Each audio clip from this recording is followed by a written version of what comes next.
milliy forumini ko'tarinki ruhda o'tkazamiz. Hammaga yaxshi kayfiyat, hammamiz bir-birimizni va o'zimizni hurmat qilib, chiroyli tadbirni yalpi yig'ilishini o'tkazamiz va yalpi yig'ilishdan keyin o'sha dastur bo'yicha kim qaysi sho'baga borishini hammasini e'lon qilamiz va sho'balarga shu yerdan tarqatamiz. Hamma ishtirokchilarni qay tartibda forumda ishtirok etishlari qadamma-qadam, bosqichma-bosqich dasturda belgilangan. Dasturdan chetga chiqa olmaymiz, chunki har bir daqiqamiz hisob-kitob qilingan. Trenerlarimiz ham, darslik mualliflarimiz ham o'zlarini sho'balarida seminar mashg'ulotlariga vaqtida yetib kelishini inobatga olib, hammamiz o'sha dasturda belgilangan jarayon bilan, belgilangan vaqt bilan hisob-kitobni olib ishtirok etishni so'rab qolaman. Hozir boshlanadi, bir 5 minut. Chiroyli joylashib olsak bo'ldi.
Bobur aka, yigitlaringizni jo'natib yuboring, iltimos. Bobur aka.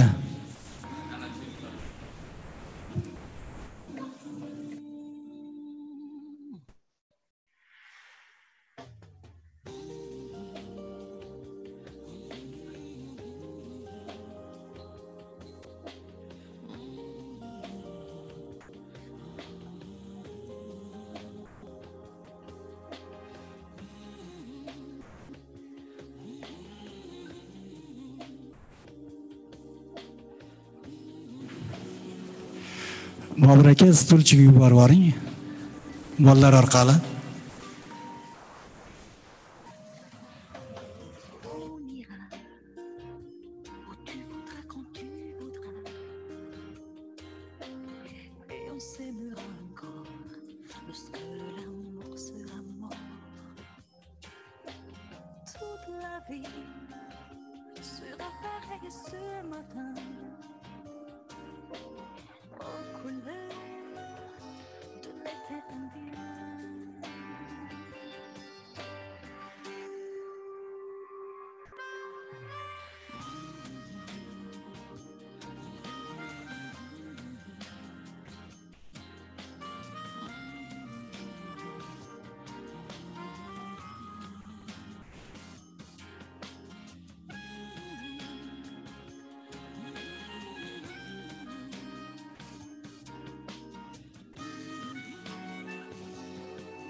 Take the future, even if you fail. I believe in angels, something good in everything I see. I believe in angels,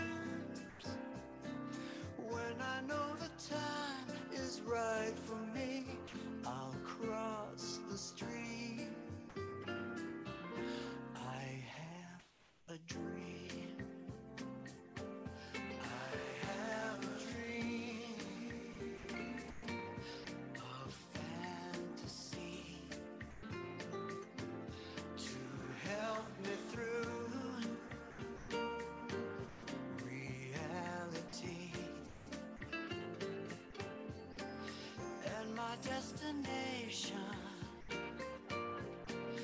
makes it worth a while. Pushing through the darkness, still another mile.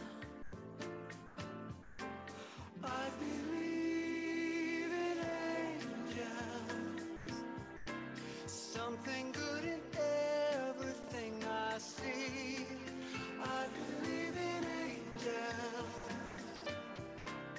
when I know the time is right for me, I'll cross the street.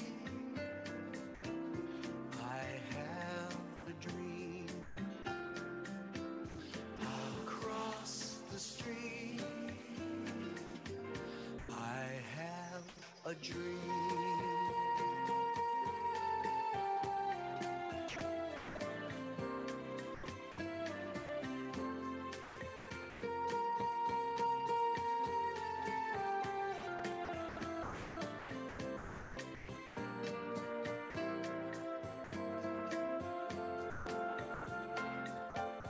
I have a dream, a song to sing, to help me cope. Then I think, if you see the wonder of a fairy tale, you can take the future, even if you fail. I believe in angels, something good in everything I see. I believe in angels, when I know the time is right for me, I'll cross the street. I have a dream, I'll cross the street. I have a dream.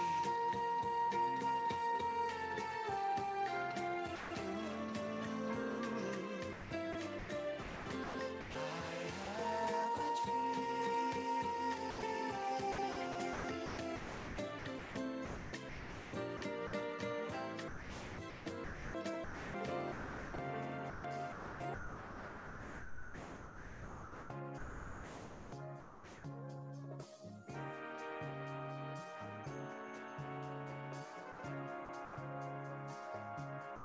You're just too good to be true. I can't take my eyes off of you. You'd be like heaven to touch. I wanna hold you so much. At long last, love has arrived, and I thank God I'm alive. You're just too good to be true. I can't take my eyes off of you. Pardon the way that I stare, but there's nothing else to compare. The sight of you leaves me weak. There are no words left to speak. But if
Assalomu alaykum, qadrli do'stlar. Hurmatli ustozlar, hamkasblar. O'zbekiston Respublikasi Xalq ta'limi vazirligi tomonidan ilk marotaba o'tkazilayotgan Ustozlar milliy forumiga xush kelibsiz. Barchangizni ko'rib turganimizdan minnatdormiz.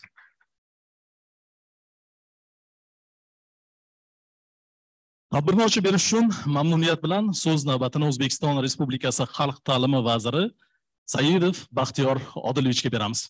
Marhamat.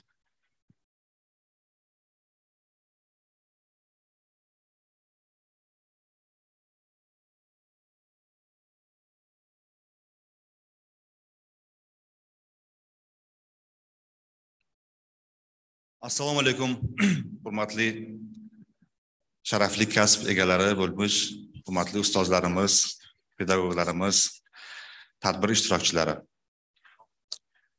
Barchangizga yaxshi ma'lumki, uzoq yillar davomida xalq ta'limi tizimida yangi o'quv yili oldidan pedagoglarni jamlagan holda ularga ta'limdagi yangiliklarni yetkazish, tajriba almashish bo'yicha an'anaviy avgust kengashlari o'tkazilar edi. Joriy yilda bu tadbirimiz yangi qiyofada va o'zgacha miqyosda xalqaro hamkorimiz UNESCO yordamida tashkil etilmoqda. O'sha oldingi an'analarni yana qaytadan bir tiriltirish maqsadida va o'sha oldingi an'analarni yanada takomillashtirish yo'li bilan biz sizlar bilan birgalikda ta'lim tizimini rivojlantirish yo'lida bir ko'p marralarni oldimizga, yuqori marralarni oldimizga qo'yib, rejalarni belgilab olsak, menimcha xuddi shu tadbirlar shu rejalarni belgilashda katta yordami tegadi degan bir fikrdamiz. Hozirgi kunda mamlakatimizda maktab ta'limini rivojlantirish va uning mazmunini tubdan yaxshilash bo'yicha aniq vazifalarimiz belgilangan. Bugungi Ustozlar milliy forumi yangi o'quv yilida ta'lim tizimiga joriy qilinayotgan yangiliklardan ko'p ming sonli pedagoglarni boxabar qilish, yangi metodika va ta'lim mazmunidagi o'zgarishlar yuzasidan fikr almashishga qaratilgan. Hurmatli tadbir ishtirokchilari, albatta eshitgansizlar, xabaringlar bor. Muhtaram prezidentimiz Birlashgan Millatlar Tashkilotining bosh assambleyasida bir so'zlagan nutqlari bor. Agar uni iqtibos qiladigan bo'lsak, sayyoramizning ertangi kuni farovonligi farzandlarimiz qanday inson bo'lib kamolga yetishi bilan bog'liq. Bizning asosiy vazifamiz yoshlarning o'z salohiyatini namoyon qilishi uchun zarur sharoitlar yaratishdan iborat. Bugungi tadbirda UNESCO tomonidan o'tkazilgan mana tadbirni o'tkazilishdan UNESCO bilan birgalikda qilishimizdan ham shundan bir dalolat bermoqdaki, o'sha Birlashgan Millatlar Tashkilotining bugungi kundagi ta'limga e'tibori. Mana bu yil o'sha Birlashgan Millatlar Tashkilotining bosh assambleyasida yana bir bor shu ta'limga katta e'tibor berilgan holda bir alohida bir katta sammit o'tkazilishi rejalashtirilgan. Albatta bundan sizlar boxabarsizlar. Mana UNESCOning bir tadqiqotlarini gapiradigan bo'lsak, shu ta'limga sarflangan $1 iqtisodiyotga 10-15 dollargacha foyda keltirar ekan. Ya'ni shunchalik darajada bugungi kunda va faqat bugungi kunda doimiy ravishda ta'limni qanchalik ijtimoiy, iqtisodiy davlatda rivojlanishi uchun demak o'sha foydasi bor ekan. Aynan shuning uchun oldimizda turgan vazifa, ya'ni istiqbolimiz egalari bo'lgan yosh avlodni 21-asrga munosib raqobatbardosh qilib voyaga yetkazish, maktab ta'limini xalqaro andozalariga mos ravishda tashkil qilish eng dolzarb masala ekanligini tushunishimiz mumkin. Ta'lim sifatini oshirish uchun o'quvchilarga nafaqat bugun, balki ertaga zarur bo'ladigan bilim va ko'nikmalarni berish talab etilmoqda. Shu nuqtai nazardan xalq ta'limi tizimida bosqichma-bosqich tatbiq etilayotgan milliy o'quv dasturini joriy etish, uning asosida yangi zamon darsliklarini yaratish ustida xabaringlar bor, 450 ga yaqin mahalliy va 20 dan ortiq xalqaro fan ekspertlari, muharrir, musahhih, rassom va dizaynerlar tunu kun ish olib borishmoqda. Oldingi zamondan farqli ravishda jamoaning 60% ga yaqini aynan amaliyotchi ustozlarimiz hisoblanadi. Yangi o'quv dasturi bevosita amaliyotga bog'lanishi, o'quvchining olgan bilimini hayotda tatbiq etish ko'nikmasini rivojlantirishga imkoniyat beradi. Shuni ta'kidlash joizki, ilk marotaba tashkil qilinayotgan ustozlar milliy forumining bosh ishtirokchisi sifatida hududlardan, viloyatlarimizdan 300 nafarga yaqin ustozlarimiz tanlab olindi. Bu bejizga emas albatta. Ustozlarimiz va metodistlarimiz, ya'ni ustozlarning ustozlari bu forumda ishtiroklari bilan albatta cheklanib qolmasdan, o'sha kelgusi 2 hafta mobaynida viloyat va tuman darajasida mana shu hafta olgan bilim va ko'nikmalarini, mahoratlarini demak boshqa pedagoglarga ham bo'lishadilar. Hurmatli ustozlar, fursatdan foydalanib barchangizga ta'limni yangilashdagi jonbozligingiz, xayrixohligingiz, hamfikr va hamkorligingiz uchun minnatdorchiligimni men alohida izhor qilmoqchiman. Rahmat. Yana alohida UNESCO tashkilotiga, xususan shu UNESCOning yurtimizdagi vakolatxonasi rahbari Sara Noshadi xonimga, menimcha ular onlayn hozir qatnashib turibdilar, ba'zi bir savollarga ko'ra shu Sara Noshadi xonimga alohida tashakkurimni izhor etishni ham sizdan ijozat so'ramoqchiman.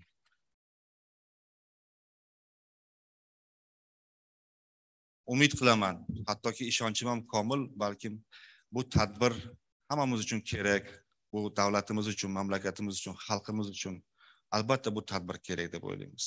Va bu tadbir mana bugun birinchi tadbirni o'tkazayotgan bo'lsak, bu tadbir albatta birinchi va oxirgisi emas, albatta buni an'anaga aylantirib, kelajakda barcha ustozlarimizni mana bugun ertaga shu tadbirda sizlar qatnashayotgan bo'lsanglar, kelgusi tadbirlarimizda shu respublikamizda barcha 503 ming hozirgi kunda ustozlarimizni har birlari mana shu dargohga kerak bo'lsa, boshqa viloyatlarda o'tkazsak, boshqa hududlarimizda o'tkazadigan bo'lsak, o'sha hududlarimizda ham hamma demak barcha ustozlarimiz ishtirok etishadi va bu yerda yoki boshqa joyda oladigan o'sha yangicha demak ilg'or metodikaga asoslangan pedagogik mahoratga ega bo'lib, butun respublikamizdagi 10.130 ta bugungi kundagi maktablarimizga tatbiq qilish yo'li bilan davlatimizni ravnaqiga rivojiga ravnaq qo'shib, albatta katta hissamizni hammamiz sizlar bilan birgalikda qo'shamiz degan umiddaman. Men hozir ko'rib turibman, ko'pchilik men albatta ko'rganman, ko'pchilik bilan suhbatlashganman, mana shu zalda o'tirgan hurmatli pedagoglarimiz bilan ko'pchilik bilan fikr almashganmiz. Albatta joylarda masala muammolarimiz ko'p. Bu masala muammolarni yechishda bittagina vazirlik tizimida yoki vazirlikni o'zida ishlaydigan xodimlarga bog'liq emas, buni hammamiz bilamiz. Shu munosabatdan mana har birimiz albatta o'sha aytib o'tganimdek 503 ming ustozlarimizni har biri fidoyi deb bilaman. Har biri fidoyi. O'sha fidoyilikni biz ko'rsatib berishimiz kerak. Fidoyilikni biz namoyon qilishimiz kerak. O'sha fidoyilik bilan albatta biz katta yutuqlarga erishamiz. Marrani juda yuqori qo'yganmiz, juda. O'sha marraga yetishimiz uchun yana bir marta qaytaraman, hammamizga bog'liq. Har bitta bu zanjir sifatida o'sha zanjirni 503 mingta halqasi bor. 503 mingta halqadan bitta halqaga uzilib qolsa, hurmatli ustozlar, bu zanjir uzilib qoladi degan. O'sha zanjirni uzmasligingiz uchun har bir ustozimizdan iltimos qilib qolamiz. Ertangi kun sizni bir hovuch o'sha kaftingizda. Ertangi kelajagimiz, millatimiz, davlatimiz, xalqimiz kelajagi bu esimizdan chiqarmaylik, iltimos. Bu bu bizning qo'limizda. Shu kelajakni qurish uchun ham maktabni rivojlantirish uchun juda katta marralar qo'yilgan. Bu marralarda birgalikda albatta erishamiz. Yana bir bor sizlarni bugun bir bayram sifatida qabul qilsak, bu bayram bilan tabriklayman. Bu bir an'anaga aylanishiga ishonchim komil. Sizlar bilan birgalikda bu tadbirni biz kerak bo'lsa faqatgina avgust kengashi sifatida emas, balki ko'proq qilishga ham harakat qilamiz. Kattadan katta rahmat sizlarga e'tiboringlar uchun.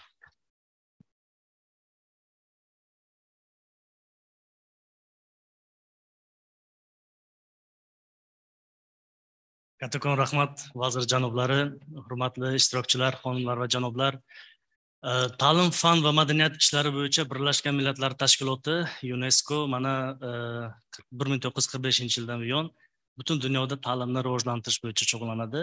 Albatta ta'lim bu tinchlikni, barqarorlikni o'zagida joylashgan.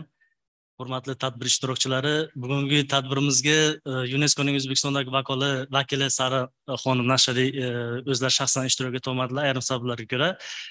Ijozatingiz bilan Sara xonim o'zi Zoom orqali ishtirok etadilar. So'z navbatini Sara xonimga bersak. Tadbirimiz, hurmatli ishtirokchilar, ikki tilda olib boriladi, o'zbek va ingliz tillarida. Qo'llaringizda quloqchalar tarqatilgan. Marhamat qilib keyingi taqdibotimizda ingliz tilida eshitamiz. O'zingizga ma'qul bo'lgan kanallarga joylashib, moslashib olishingiz mumkin. Marhamat.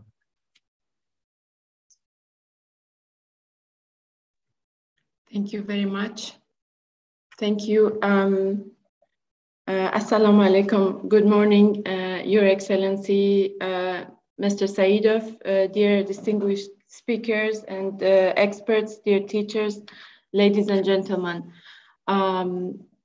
First of all, I apologize for not being able to join you in person. I was looking forward to this important forum, and maybe my colleagues mentioned it. I got tested positive COVID, so I have to stay at home. It is my great pleasure to welcome you on behalf of UNESCO to today's Teachers National Forum, jointly organized with the Ministry of Public Education on enhancing teaching and learning outcomes. Mr. Minister mentioned that this was a tradition, and I didn't know that, and it is an honor for UNESCO to join this tradition. What a fantastic tradition to bring the teachers all together and create this network for exchange.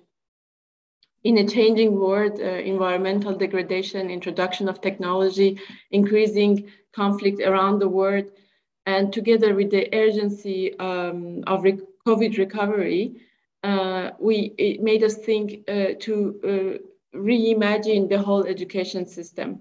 Teachers are one of the most influential and powerful forces in this important process.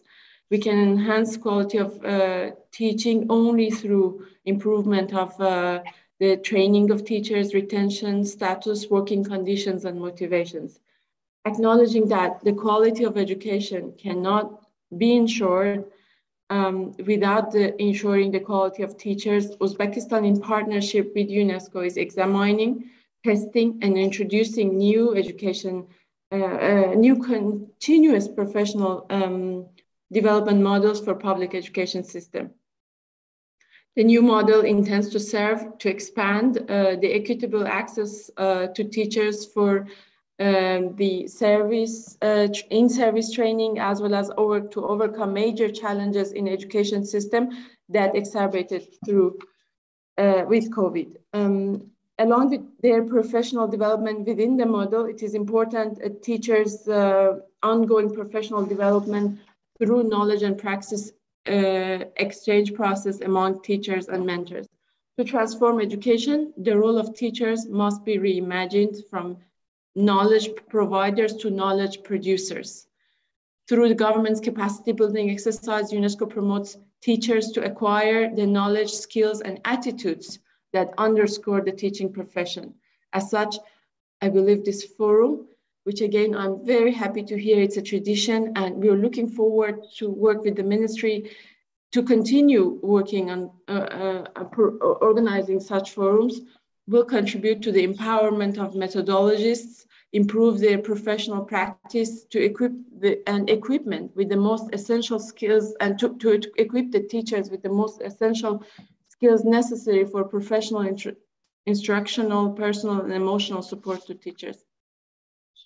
This forum also provides a great opportunity for open dialogue among the national education stakeholders and teachers to identify priority areas for further improving the quality education and introduce the best pedagogical practices and provide information about recent changes in education system in Uzbekistan. As His Excellency the Minister mentioned, we understand that there are a lot of problems and issues to be solved, and of course they won't be solved in one day, but this forums of such and this network of teachers to come together and exchange and discuss will of course be the way to solve the problems. Before closing, please let me express my special gratitude to the Ministry of Public Education and its affiliated organizations for their commitment towards transforming education and transforming teachers' professional development process. UNESCO is also immensely grateful for the collaboration in the joint organization of this forum and for letting us be involved and be a partner to you. I believe teachers will gain the best pedagogical practice and implement these practices in their classroom. And I wish you all a productive discussion and fruitful learning. And thank you very much. I'm sorry, my breath is short. I can't breathe easily. Qatar Ahmed.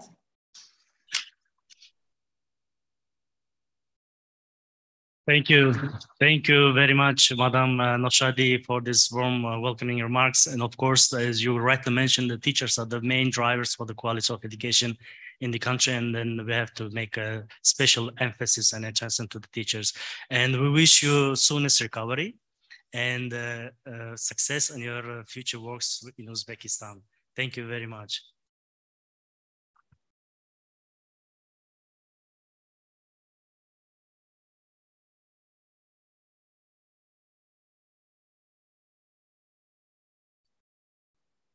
Qisqacha video roligimizga beramiz, marhamat.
Hurmatli ishtirokchilar, bu yil xabaringiz bor, juda katta ishlar amalga oshirilmoqda. Aynan ta'lim tizimida, xalq ta'lim tizimida, ayniqsa ta'lim mazmuni yo'nalishidagi juda katta islohotlarni bugun guvohi bo'lib turibsiz va o'z navbatida bu islohotlarni, bu yangiliklarni hududlarga yetkazishda siz aziz metodistlarning o'zingizni o'rningiz bor va bu yo'lda biz hamkorlikda ushbu forum orqali barcha yangiliklardan boxabar bo'lib boramiz va bu yil yangilanayotgan birato'la 4 ta sinf darsliklaridagi o'zgarishlar bo'yicha bugun va ertaga to'g'ridan-to'g'ri mualliflar ishtiroki treninglarda mualliflardan savollaringizga javob topish imkoniyatiga ega bo'lasiz va shuningdek bugungi tadbir jarayonida xalqaro ekspertlar orqali bugungi ta'lim tendensiyalari, ta'limdagi yangiliklar bilan tanishish imkoniyatiga ega bo'lasiz. Hozir so'z navbatini 21-asrda ta'lim transformatsiyasi mavzusida UNESCOning bosh qarorgohi o'qituvchilar malakasini oshirish bo'limi boshlig'i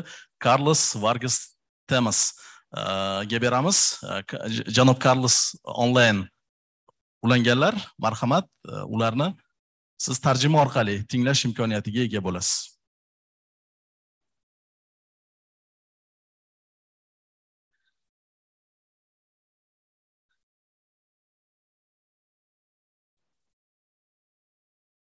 Please, Mr. Carlos, floor is yours. Good morning, good afternoon to you all. My name is Carlos Vargas. I work at UNESCO, where I head the section for teacher development and the International Task Force on Teachers for Education 2030, whose secretariat we host at UNESCO. First of all, let me say that I'm very, very happy and very grateful for this invitation to the National Teachers Forum in Ukraine to share with you what we believe is the role of teachers in the transformation of education. What I'm going to do is I'm going to share a quick PowerPoint and to structure my presentation in 3 different moments. First, I will mention the need for a new social contract for education with teachers as key actors in the transformation, as has been depicted in the International Commission on the Futures of Education report. Then we're going to focus on what kind of transformations need to undergo so that the education workforce is actually supported, motivated, and empowered to collaborate in this transformation. And finally, I will conclude with some recommendations that came out of the Transforming Education pre-summit that, as you know, we had in Paris just a couple of months ago, and that speak of the commitments that member states will be doing, the heads of state and government in New York this coming 19 September at the margins of the UN General Assembly. So let me share my screen so that I can go through the presentation. I have chosen this presentation. It should be loading just about now. And the idea of this presentation, as we said, is to walk you through what we believe at UNESCO are some of the transformations that are needed in the near future to achieve more just, more egalitarian, and more sustainable societies. So let me share this with you. As you know, in November last year, UNESCO published this report, Reimagining Our Futures Together, a social contract for education, a new social contract for education, basically, which is based on some of the thinking that we have had, particularly from the pandemic, that we know it's been a challenging time, not only for the education sector, but it has made us aware of our fragility and interconnectedness, and the fact that we can only cope with the 21st century challenges, such as climate change, rising inequalities, and rapid technological change, if we all work together. Now, these challenges also come with great opportunities for change. As you know, moments of crisis, moments of disruption are moments in which we can think how we can improve education, how we can create better futures together. The report, of course, mentions that education has always played an important part in advancing the transformation of human societies, And therefore, to shape sustainable futures, education itself must be transformed. This is the claim of the report. The report refers to a new social contract as an implicit agreement among the members of the global society with education, not only being about knowledge, but also about values, about norms, about commitments and principles that are shaping global cohabitation and that educate global citizenships and instilling in them a sense of responsibility and sense of belonging. And we said responsibility to one another, to themselves, and to the planet. The idea is, of course, to work together towards a sustainable and peaceful future.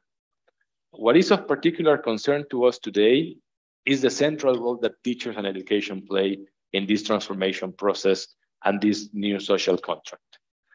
When we think about the social crisis that came with the COVID pandemic, we saw teachers and education personnel played a key role in the response. They reinvented their role in order to face the emerging demands. And most of them not only had to reorganize and adapt education and learning processes, in particular related to online and remote education, but they also had to take part in activities to safeguard the material safety of learners and their families, and to provide socio-emotional and psychosocial support to students and their families. Now, teachers have clearly demonstrated their role as actors of change during the pandemic and beyond, and they can clearly play a role in educational and social transformation. Chapter 5 of the Futures of Education report suggests reimagining and revaluing the teaching profession around 4 guiding principles. The first one refers to recasting teaching as a collaborative profession and teachers as reflective practitioners.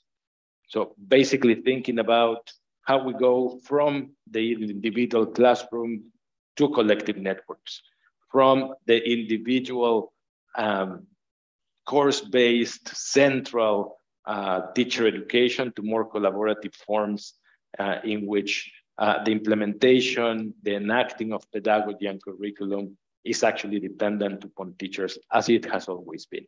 They are conveners of new educational ecosystems, networks of new learning spaces, and again, producers of knowledge and reflexive practitioners. Now, this also implies that teacher development is a lifelong and life-entangled journey. So we need to see as a continuum, again, and as a collaborative endeavor, that of the development of teachers, particularly new teachers, and also ongoing teachers that can mentor others. So it is a lifelong and life-entangled journey, that of teacher development. The teaching profession needs to become more appealing to younger generations to tackle teacher shortages, and there's an importance of effective and continuous teacher education to ensure its quality. In terms of public solidarity to transform teachers, we need to improve the working conditions, the careers, the labor statuses that teachers need, and to improve the recognition of teachers and teaching within society. This is fundamental. Without a social standing that teachers receive and equivalent working conditions to the importance of their work, this is simply not possible. And the teacher's role beyond the schools is also important. We need to conceive of teachers as educational decision makers, as part of the public debate, and this requires collaboration between schools and universities, between teacher education institutions, teacher organizations and union, so that teachers are part of this construction of the common good. For this, we need to protect their voice, we need to value their knowledge, and to invite it to broader social and political spheres, so that the imagination of teachers, the knowledge, the pedagogical judgment can actually be used, not only in transforming education at the classroom level, but in schools, in society, and largely in education policy. So that's a key message. Teachers are not only executors of curricula, they are knowledge providers, they are active shapers of education systems, and must be given a relevant role in policy development. Efforts around social dialogue efforts around teacher participation, providing them with the agency that they need, which makes the profession much more intellectually rewarding, is a key point in motivation, in addition to, of course, the working conditions, the remunerations that teachers should receive. Now, the transformative power of teachers is also one of the main topics that you know of the Transforming Education Summit. This summit is convened by the UN Secretary General to address and reverse the slide on progress towards SDG 4 after the global pandemic and the educational disruptions that we all witnessed. All of the school closures, all of the affectations, the learning losses, and so on. Therefore, the summit aims to elevate education to the top of the global political agenda and to mobilize international, national, and local actors in this exercise. Therefore, we need to reflect on the lessons that we have learned from the pandemic responses and to identify innovations to jointly reimagine the future of education. In preparation for the summit, you may know that in June, we held a 3-day pre-summit at UNESCO headquarters here in Paris, where education ministers and vice ministers from 154 countries and nearly 2,000 participants took part in the debates on education. One of the 5 thematic action tracks focuses on teachers, teaching, and the teaching profession. This might sound like a tautology, but it is not. It reflects the different dimensions included on teachers, on teaching, from the professional to the pedagogical to the political. So as you may know, the co-leads of these action tracks are the governments of Nigeria and Romania, supported by UNESCO, ILO, and the TTF. A number of side events have been held around relevant topics related to teachers, to the teaching profession, and a global campaign, Teachers Transforms, has been launched by the TTF. One of the main outcomes of the pre-summit was a discussion paper with recommendations for action that was informed by global consultations and by written inputs from some 50 countries and organizations. So in what's next, I'm going to present the 4 main issues that have been identified in order to ensure the transformation of the education workforce, which means supporting and empowering teachers and education personnel to innovate and transform teaching from within. The first issue has to do with teacher shortages and the need for an adequate number of qualified teachers. As you may remember, in 2016, it was estimated that 69 million teachers were needed globally to achieve universal basic education by 2030 and reach SDG 4. Without enough teachers, classrooms remain overcrowded, teachers are overworked and demotivated, and this has impacts on the quality of teaching and learning and the quality of the well-being of school communities altogether. It is therefore a priority for countries to recruit an adequate number of teachers that meet minimum qualifications, which is often challenging. One way of tackling teacher shortages is to ensure that there is an effective management of the workforce, an equal deployment and distribution of teachers across the countries. There, where are more needed, is where the best teachers should be deployed.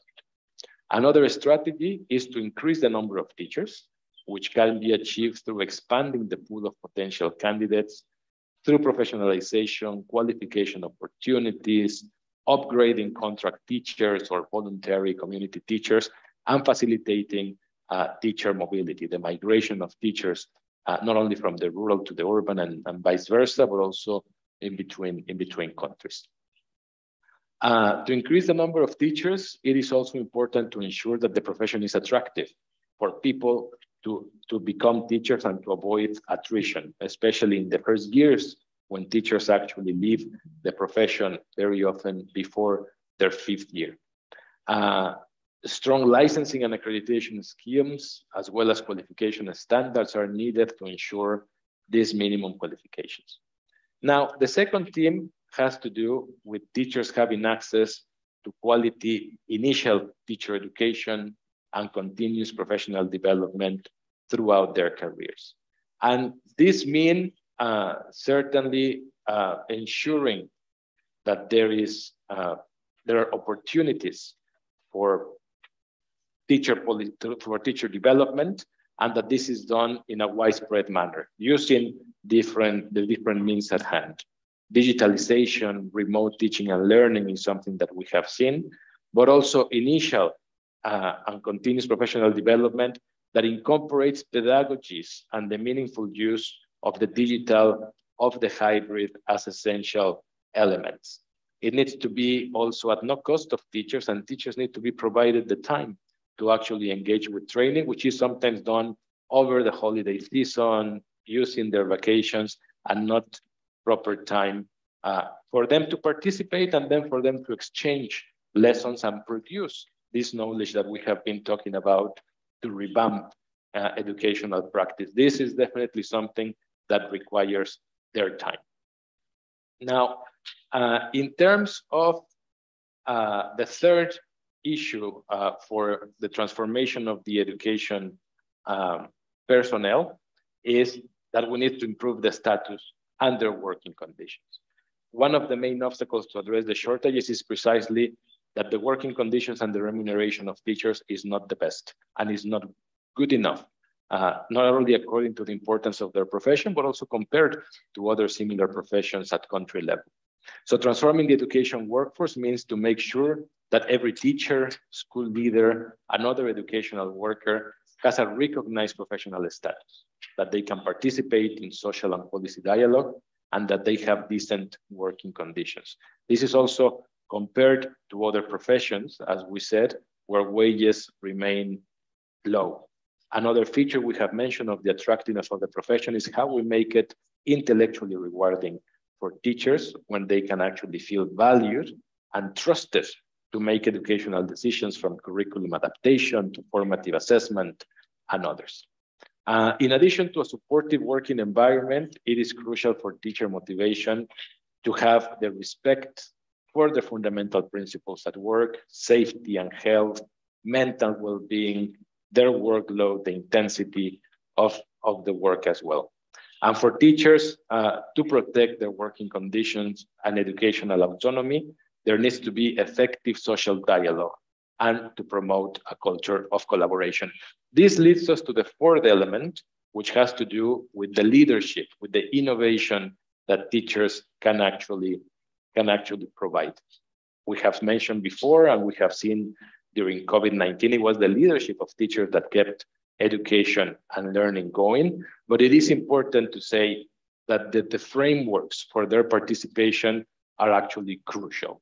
We need to invite teachers to the decision-making table. We need to take stock of their knowledge, of their professional judgment, of the practices that they have on an everyday basis. This probably involves rethinking the accountability mechanisms that we have.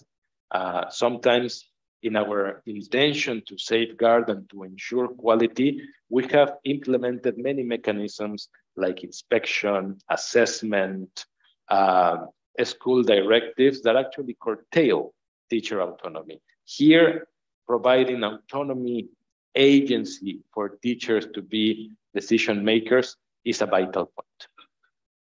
Now, what are some of the global initiatives that we are suggesting as part of the Transforming Education Summit to basically make teachers actors, fundamental actors of this transformation? First, it is a global initiative on national teacher policies, drawing from experiences that we have had at UNESCO, at the TTF, where teachers have played actually an important role in the development of the policies, that they are embedded in education sector plans, that they are adequately funded and costed. The second initiative has to do with the Global Compact on securing education financing.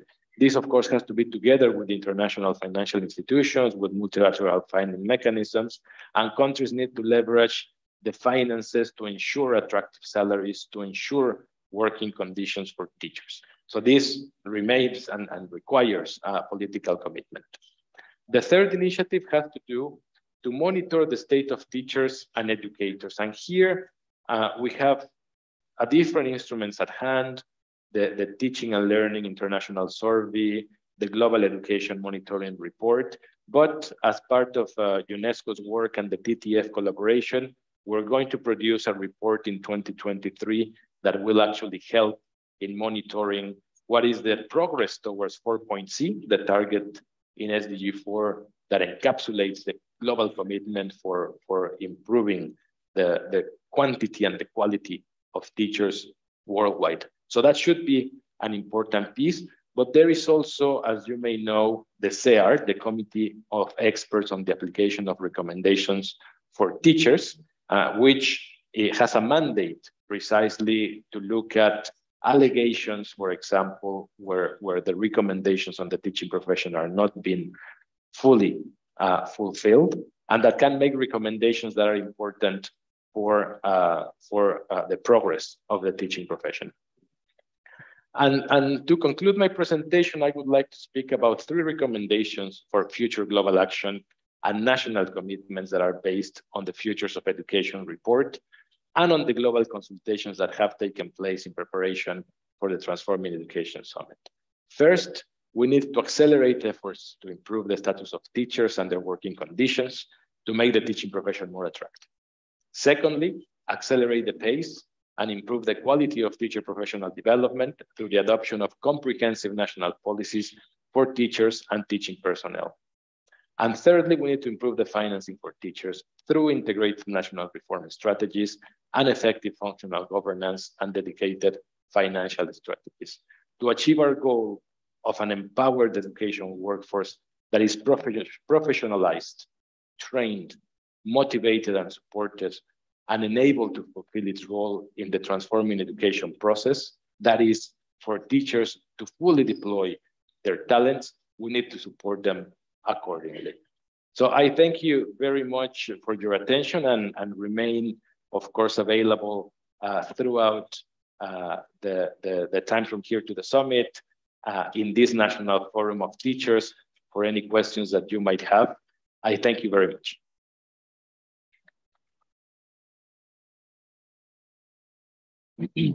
Carlos, thank you very much for these impressive presentations and overarching policies that are happening globally for the reforming teacher education in the world. We appreciate, Carlos, for your commitment. Right now, we acknowledge that it's too early for you. It's like 7 a.m. in Paris right now, but still you made this commitment and made the presentation. Thank you very much.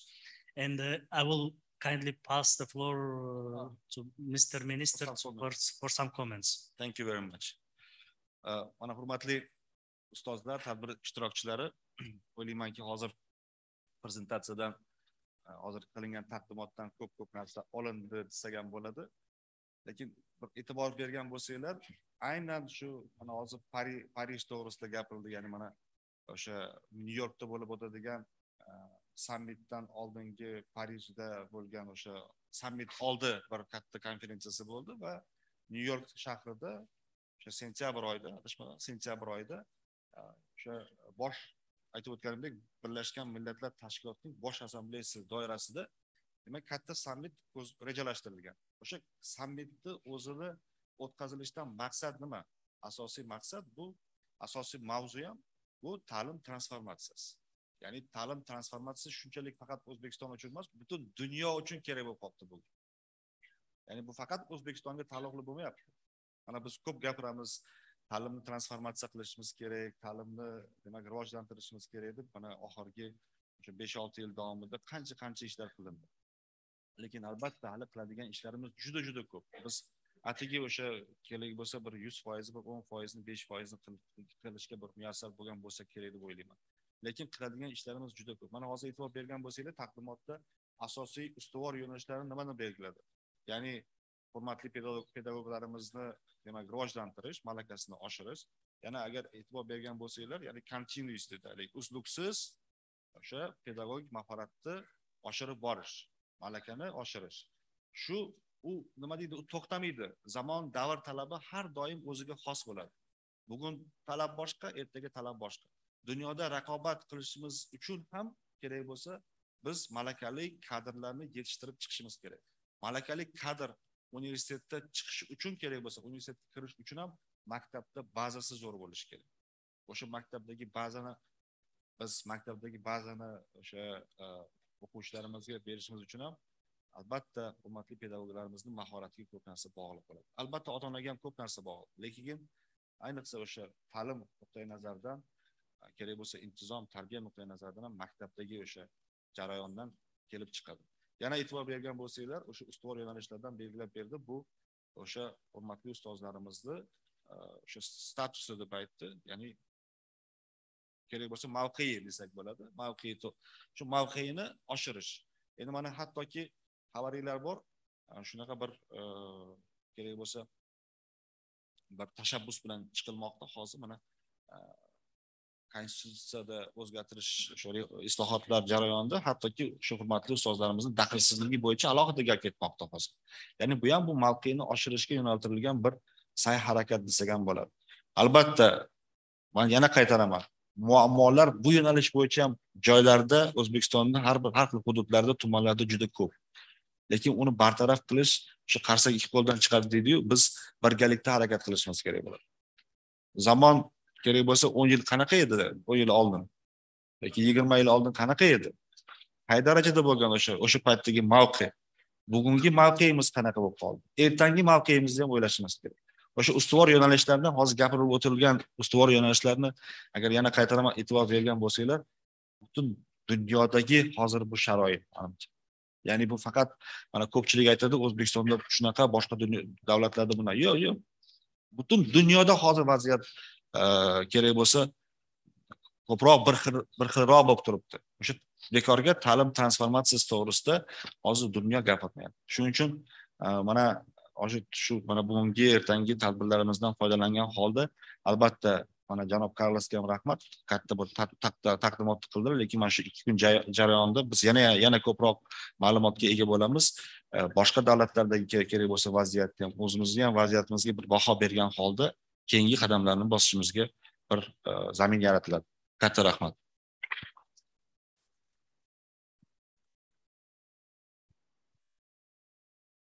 Taqdimot uchun navbatni O'zbekiston Respublikasi Xalq ta'limi vazirligi Ta'lim sifati jarayonlarini muvofiqlashtirish departamenti direktori Xo'jaqulov Laziz Choriyevichga beramiz. Taqdimot mavzusi O'zbekistonda ta'lim sifatini oshirishning asosiy yo'nalishlari.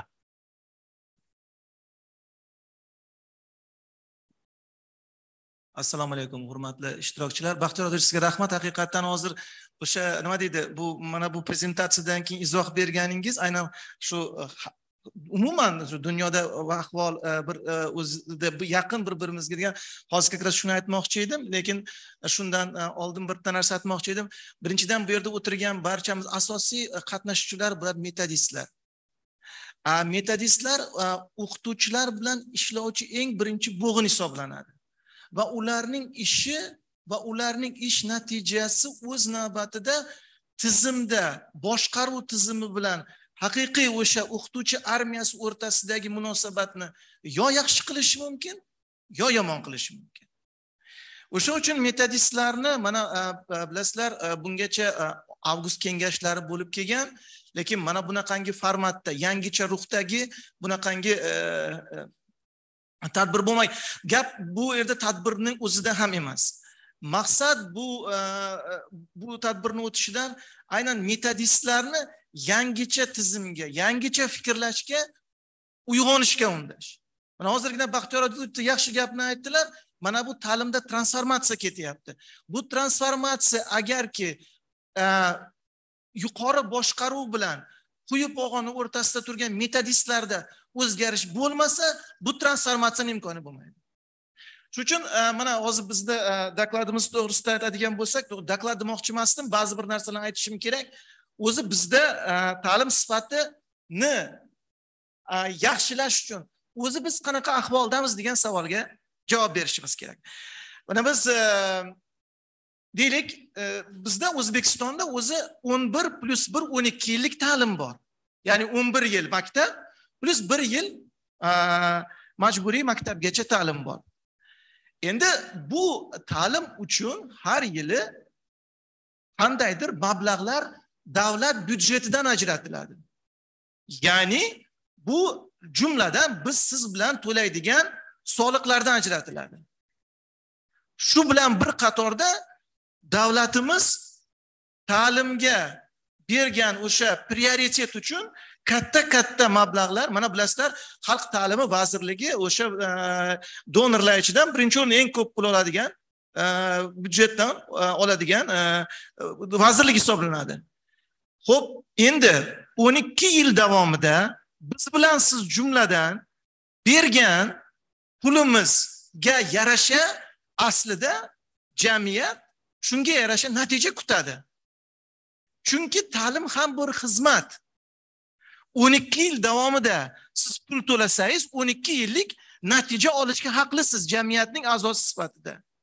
Lekin mana biz O'zbekiston birinchi marta inson kapitali indeksida qatnashdi deb aytayapmiz va biz mana birinchi marta o'zimiz uchun yomon natija qo'lga kiritmadik deb aytayapmiz.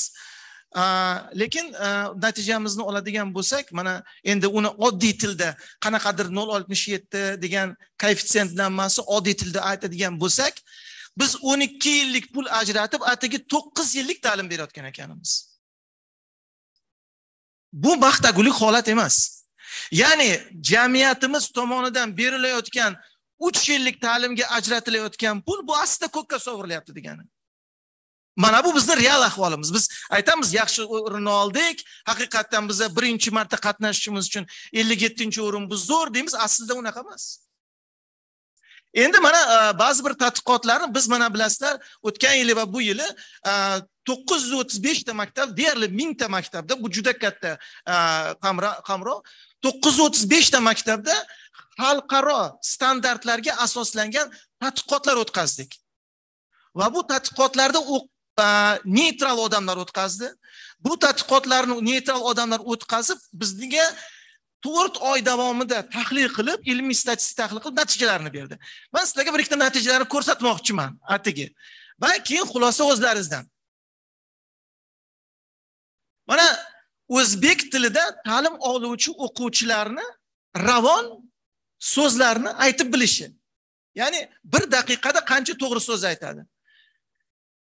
1 daqiqada 3-sinfda bitta bola 49 ta to'g'ri so'z aytadi. Standart 55 ta. 5-sinfda 73 ta to'g'ri so'z aytadi. Standart 85 ta. Endi qarang, bu hozir endi o'zbek tilida nima deydi, dars o'tilayotgan maktablarni ko'rsataman. Hozir endi boshqa maktablarni qarangda, raqamlarga e'tibor bering. Qarang. Rus tilidagi maktablarda 5-sinfga kelib o'zbek tilida gapirish o'zbek tilidagi maktablardan ko'ra yaxshiroq bo'lib qolyapti. Buni sababini qiziqsak, rus tilidagi dars beriladigan maktablarning deyarli 70% dan ko'prog'i hattoki aslida uyda o'zbekcha gapiradigan bolalar ekan. Buni xursand bo'ladigan joyi yo'q. Chunki buni keyin matematikasini baholaganimizda shuni ko'rdikki, matematikadan 5-sinfga kelganda bu bolalar juda oqsab qolar ekan. Chunki bular tilni bilmaydi. Endi mana ko'rayotgan bo'lsangiz, mana haqiqatan bu yerdan Respublika ta'lim markazi vakillari ham o'tirishibdi. Bizda mana shu aynan tojik va turkman tillarida ahvolimiz haqiqatan og'ir. Endi bana hozirgi kunda albatta sa'y harakatlar qilinyapti. Yangi darsliklar, yangi metodik qo'llanmalar, lekin shu paytgacha bu hammasi kumulyativ natija. Ya'ni bu bir kunda bo'lib qolgan natija emas. Hozir ko'rayotgan bo'lsangiz, eng og'ir ahvolimiz mana bizda tojik va turkman maktablarida bo'lib turibdi. Endi mana 5-sinf o'quvchilarni ta'lim tilida, o'zini ta'lim tilida ovoz chiqarmasdan o'qiydiganda, ana o'shanda keyin qanaqa qilib tushunadi? Mana bu statistikani olib qaraydigan bo'lsangiz, mana bu yerda demak qanchasini tushunadigan, matnni qanchasini tushunadi. Aslida standart 60% bo'ladigan bo'lsa, bizda deyarli faqatgina qirg'iz maktablari shu standartga salgina yetgan. Lekin eng og'ir maktablar tojik maktab. Atigi tushunadi, matnni 10% ni tushunyapti. Mana bizda ta'lim sifati. Umumiy 47, ya'ni yarmidan ham kam. Endi keling matematikani olaydigan bo'lsak. Matematikada 3-sinfni birinchi ko'rib chiqsak, bizda matematikada mana bu miqdoriy taqqoslash degani ikkita raqamni qaysi biri katta, qaysi biri kichikligiga deyarli hamma bolalar 97% bola nima deydi, to'g'ri javob berdi. Lekin salgina qiyinroq savol beriladigan bo'lsa, fazoviy fikrlash savollari, bog'liqliklarda ancha endi pastga tushib ketganimizni ko'rib turishimiz mumkin. Ya'ni bu nimadan dalolat beryapti? Buning mana bolalarda yana ko'pchiliklaringiz ko'rgan bo'lsalaringiz kerak, kuni kecha press konferensiya bo'ldi Xalq ta'limi vazirligi rahbariyati ishtirokida. Aynan Baxtiyor Odilovich bu gapni aytdi, Usmonov ham aytdilar.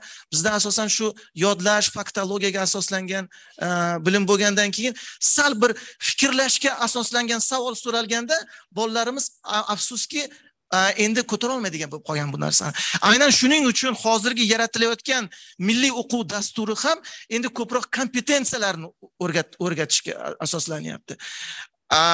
Mana kecha Usmonov shuni aytdilar, biz testni emas, biz bolalarni o'sha hayotga tayyorlantirishimiz kerak. Fazoviy fikrlash nima degani? Hayotda ko'radigan narsasidan matematik fikrlash bormi, yo'qmi? Shu narsada mana ko'rib turibmiz, bizda natija mana shunaqangi ekanligini. Aynan shuning uchun hurmatli metodistlar, mana bu narsalar sizlar uchun juda muhim bo'lishi kerak, bu statistikalar. Aynan shu statistikalar orqali qayerda qanaqangi katta bo'shliqlarimiz hali borligini ko'rib turishimiz mumkin. Va haqiqatan bo'shliklarimiz bor ekan. Endi mana 5-sinfni oladigan bo'lsak, bu yerda bitta narsaga e'tibor qoldirmoqchiman. Geometriya deganda geometrik shakllar nazarda tutilyapti. Lekin qaraydigan bo'lsak, yana raqamlar va amallarda biz zo'rmiz. Ayirish, qo'shish, bo'lishlarda salgina qiyin bo'ladigan masalalarda biz yana oqsab qolyapmiz. Lekin raqam va amallar bular kalkulyator. Fikrlashga keladigan savollarda matematikada biz juda qarang 42% atigi tashkil qilyapti va umuman 5-sinfda 58 umumiy ball. Standart 65 ball. Endi men hozir bitta ba'zi shundan kelib chiqqan holda bir ikkita narsani aytmoqchiman. Mana ta'lim sifati bilan bog'liq bo'lgan ba'zi bizda miflar deydi-ku, biz ishonib yurgan ba'zi bir narsalar bor. Lekin amalda o'zini isbotini topmagan narsalar bor. Mana biz doim aytamiz, ta'limga kam pul ajratiladi, shuning uchun bizda ta'lim rivojlanmaydi deb. Aslida unday emas. Bizning masalan yalpi ichki mahsulotimizdagi ta'limdagi xarajatlar boshqa mamlakatlardan ko'ra ancha balandroq. Lekin gap bu yerda qancha pul ajratilishida emas-da. Gap u pulni qanday ishlatilishda. Mana bu yerda misol qilib ko'rsatganman bu mifni noto'g'ri ekanligini.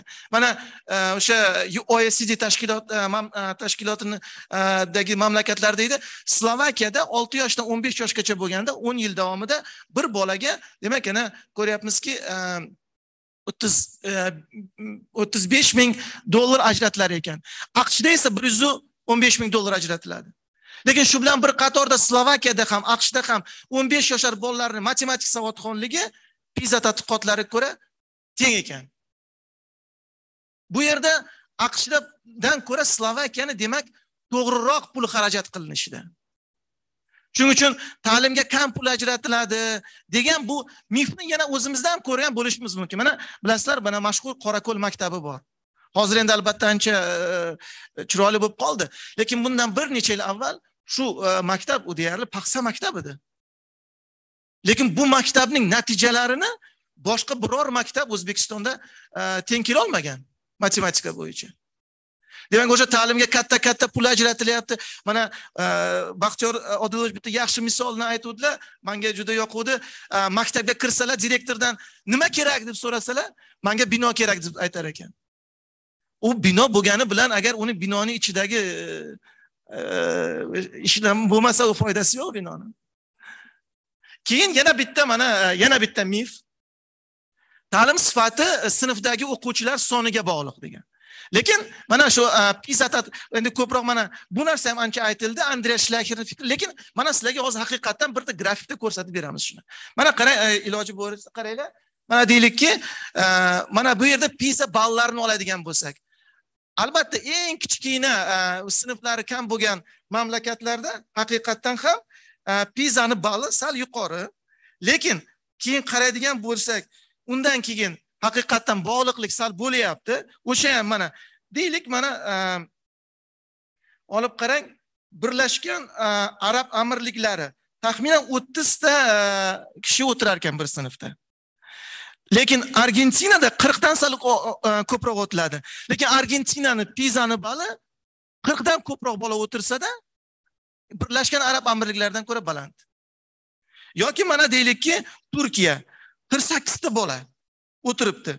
Lekin uning bali 430 bo'ladigan bo'lsa, deylik mana bu yerda mana Qatarda masalan 28 ta bola bilan ular 420 ball olyapti.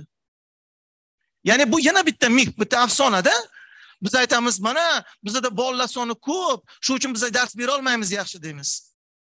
Lekin aslida bu narsa amalda empirik tadqiqotlarda o'zining isbotini topmayapti.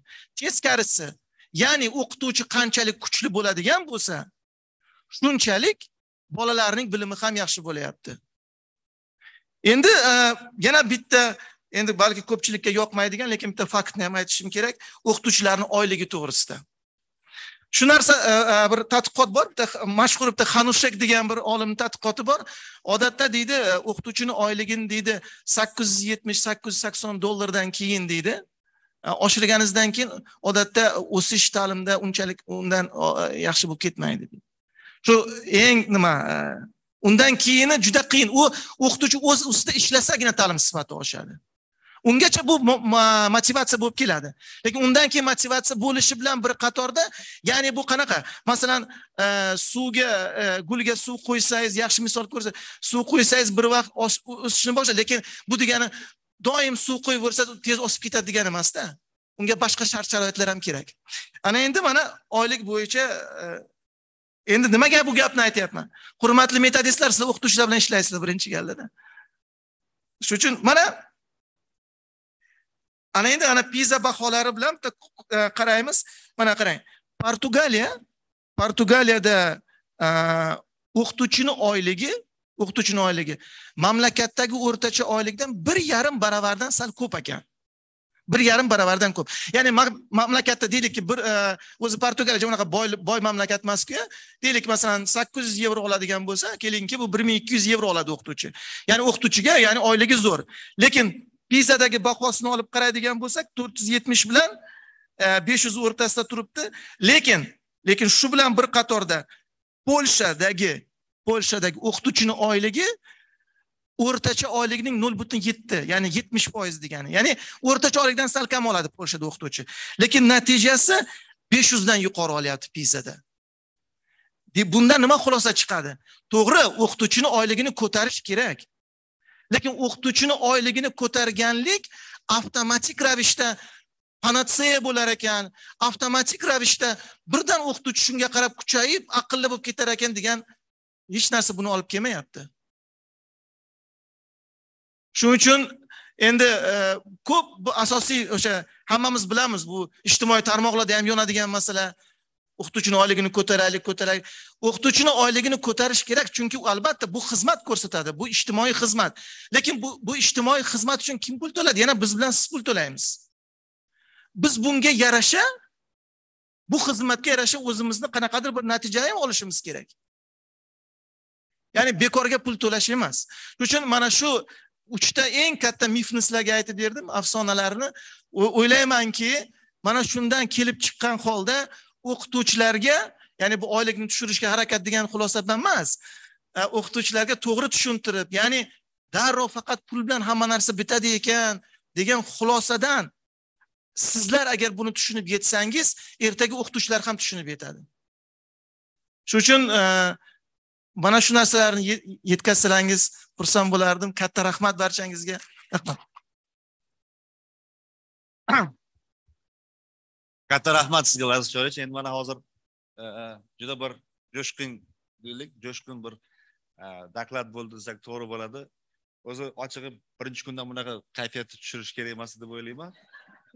Birinchi tadbirdan boshlab ochilish marosimidan endi Vaziz Cho'rich bular endi haqiqatda ta'lim uchun kuyunadigan insonlardan bittasi. Shuning uchun kuyuni bir jo'shqinlik bilan hozir haqiqatda bir ochiqlab berdilar. Chunki bu haqiqatdan ahvolimiz, endi men og'ir desam hozir balkim to'g'ri bo'lar, lekin ahvolimiz ancha qiladigan ishlarimiz ko'p demoqchiman. Ya'ni mana juda to'g'ri gaplarni gapirdilar, xabarlar bor. O'zbekiston Respublikasi bo'yicha 204 ta maktabni tanlagan holda PISA dasturi asosida o'sha aprel-may oylarida maktablarimiz o'rganildi. Endi yakuniy bahosi o'sha PISA tizimi doirasida bu keyingi yil chiqadi. O'sha kerak bo'lsa yakuniy bahoga qarab bizni umuman ta'lim tizimimizga butun jahon arenasida baho beriladi desak to'g'ri bo'ladi. Endi mana biz eshitgan bo'lsanglar kerak, Abdulla Avloniy nomidagi Milliy tadqiqot instituti bazasida stesting.uz degan platforma yaratilganda o'sha bazada xuddi shu PISAni qana o'sha 15 yoshli bolalarimizni hayotiy, ijtimoiy hayotga ko'nikmalarini baholashda u ham bor. Qanaqa o'sha haligi aytilganidek o'quvchilarimiz oliygohga tayyorgarlik ko'rish uchun emas, umuman hayotga tayyorgarlik ko'rish uchun maktabda o'qish kerak. Biz unga umuman ijtimoiy hayotga tayyorlab borishimiz kerak maktabda. Shundan kelib chiqib PISA dasturidan biz qo'pol qilib aytganda o'shani bazasida biz stesting.uz'ni Abdulla Avloniy nomidagi Milliy tadqiqot instituti tashkillashtirib bir adashmasam 3 millionga yaqin o'quvchilarimizni baholashga muvaffaq bo'ldik. 3 million tasavvur qilinglar, 6.10 dan 2 million o'quvchilarimiz bo'ladigan bo'lsa respublikada 10.130 ta maktabda 3 million o'quvchilarimizni biz sizlar bilasizlar, sizlar bilmaysizlar, to'g'risi buni biz o'sha bir ro'yxatdan o'tkazgan holda bir qanaqadir o'zimizcha baholadik. Endi men hozir shuncha endi gapirilgandan keyin mayli endi sizlarga shu yopiq eshiklar ichida aytmoqchimanki, o'sha tasavvur qilinglar 100 balli shkaladan biz atigi 20 ball oldik. O'sha 3 million o'quvchilarimizni o'rtacha balli shunaqami? 20 ballimiz bo'ldi. 20% degani 100% dan degani. Bu juda og'ir degani bu. Ahvolimiz og'ir degani. Ya'ni biz o'sha 3 million bu yarmini hozir tekshirgan bo'lsak, keyingi 3 millionni qanaqa darajadaligi o'zingizlarga tasavvur qilishingiz mumkin. Ya'ni nima demoqchimiz? Mana albatta hozir oylik to'g'risida ham gap bo'ldi yoki o'sha hurmatli ustozlarimizning mavqei to'g'risida gapirildi. Oylik albatta oshirish kerak. Albatta o'sha kerak bo'lsa hurmatli pedagoglarimizning turmush tarzini biz yaxshilashga harakatimizni kerak bo'lsa jadallashtirishimiz kerak. Albatta bu ham bo'ladi. Muhtaram prezidentimiz bilasizlar, qanchalik bunga qattiq hozir va chuqur e'tiborni qaratyaptilar. Lekin bilasizlarmi, yana o'sha gap qarsak qo'ldan chiqadi. Biz o'sha biz bular aytganday birdan yoppasiga hamma ustozlarimizga mana o'sha aytilganday o'sha $1000 ekvivalenti mablag'ni ajratib bera olmaymiz, to'g'rimi? Mana misol uchun zo'r ustoz bo'lishi mumkin, sal kerak bo'lsa zo'r ustozga nisbatan sal o'sha malakasi sal pastroq ustoz bo'lishi mumkin. Ya'ni ikkiloviga ham bir xil oylik bersak, yuqori u adolatdan bo'lmaydi.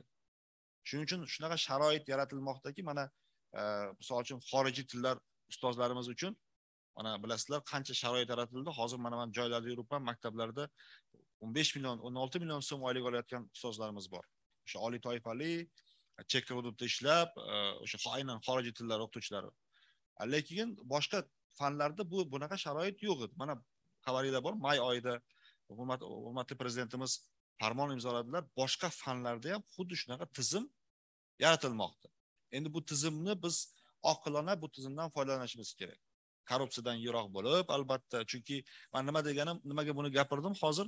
Mana qaysi viloyat, qaysi hududligini gapirib o'tmayman, ochiq aytaman sizlarga. Hattoki o'sha xorijiy tillar o'qituvchilari ham kechirasizlar, sal o'sha nomaqbul ishlarni qilishgani bizga ayon bo'ldi. Bir maktabga bordim. Uzr, vaqtinglarni sal olaman. Bunaqa fursat har doim ham bo'lmaydi. Bir maktabga bordim, bir chekkaroq hududimizdagi maktabga bordimda, maktabga kirib, qani 11-sinf bilasizlar, ko'pchilikka ma'lum, 11-sinflar bilan ko'proq suhbat qilaman. 11-sinfga olib kiringlar mana dedim. 11-sinfga olib kirishgandan keyin men qaysi fan desam, ingliz tili deyishdi. Juda yaxshi dedim, endi bilasizlar, sal ingliz tilini bilaman. Shu boyagi o'quvchilarimiz bilan ingliz tilida bir gaplashishga harakat qildim. Umuman ingliz tilini bilmayapti bolalar. Keyin ustozimizdan so'radim. Ustoz dedim, siz mana shu aynan shu sinfga necha yildan beri dars berasiz? 3 yildan beri dedi. Yaxshi, 3 yildan beri olib kelmoqdasiz shu sinfni desam, ha dedilar. O'zingiz oyligingiz qanaqa, nima desam, men TESOL sertifikatiga egaman. Lekin davlat test markazini ham anaqasiga egaman.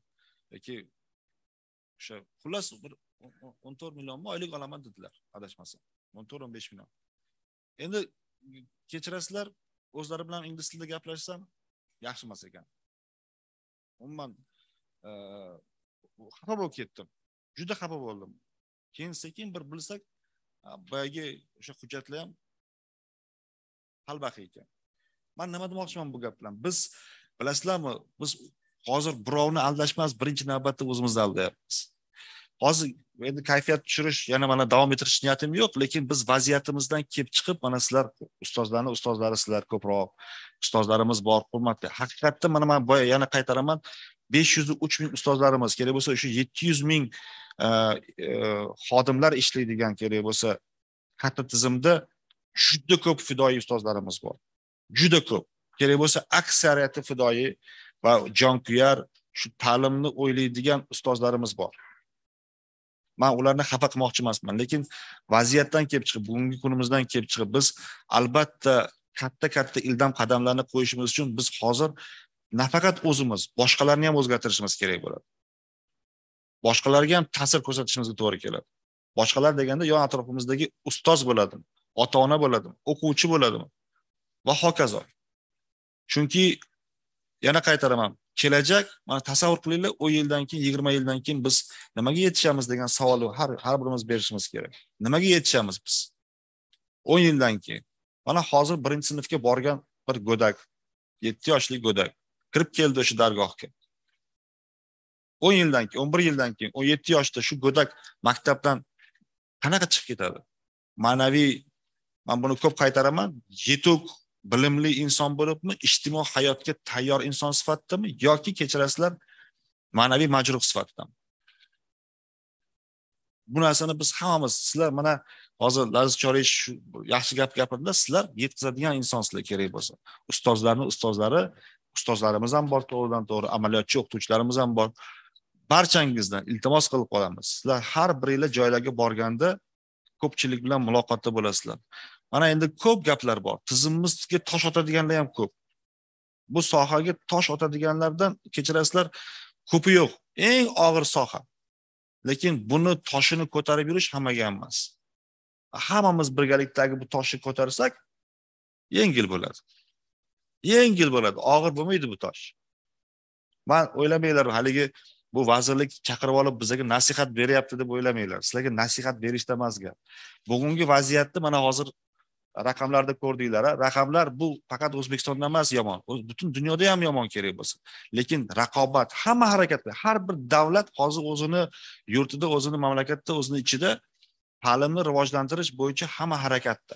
Lekin bu raqobatda biz ham o'zimizni o'rnimizni topishimiz kerak-ku. To'g'rimi?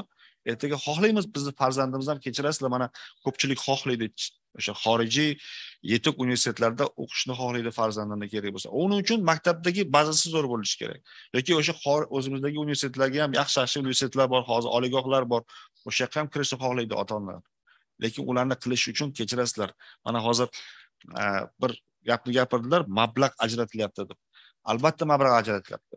Mana sizlarga bir anov bo'lish uchun sizlar yetkazinglar kerak bo'lsa. Respublika byudjetda mana shu yilning o'zida 26.8 adashmasam raqamlarda respublika byudjetdan xalq ta'limi tizimiga ajratildi. Endi sizlarga bir boshqa raqamni aytaman. Shuni 93%, deyarli 94% bu shu tizimni ustozlari, xodimlari uchun oyligi bu. Juda katta mablag' oylikka ketadi. Juda katta mablag'. Mana o'tgan hafta muhtaram prezidentimiz yana 300 milliard vazir jamg'armasi tashkillashtirib berdilar. Men buni e'lon qildim, lekin mana Vazirlar Mahkamasi qarori ham mana o'tgan hafta chiqdi. 300 milliard so'm xalq ta'limi vaziriga, menga deyman, xalq ta'limi vaziriga ajratib berdilar. Endi menda shunaqa huquq bor, o'sha 300 milliard ichidan eng yetuk, eng o'sha yutuqlarini ko'rsatgan ustozlarimizga oyligini ustiga oylik qo'shib berishga. Bir martalik emas, bir martalik ham bo'ladi. Oylik qo'shib berishga yana menga shunaqa huquq berdilar.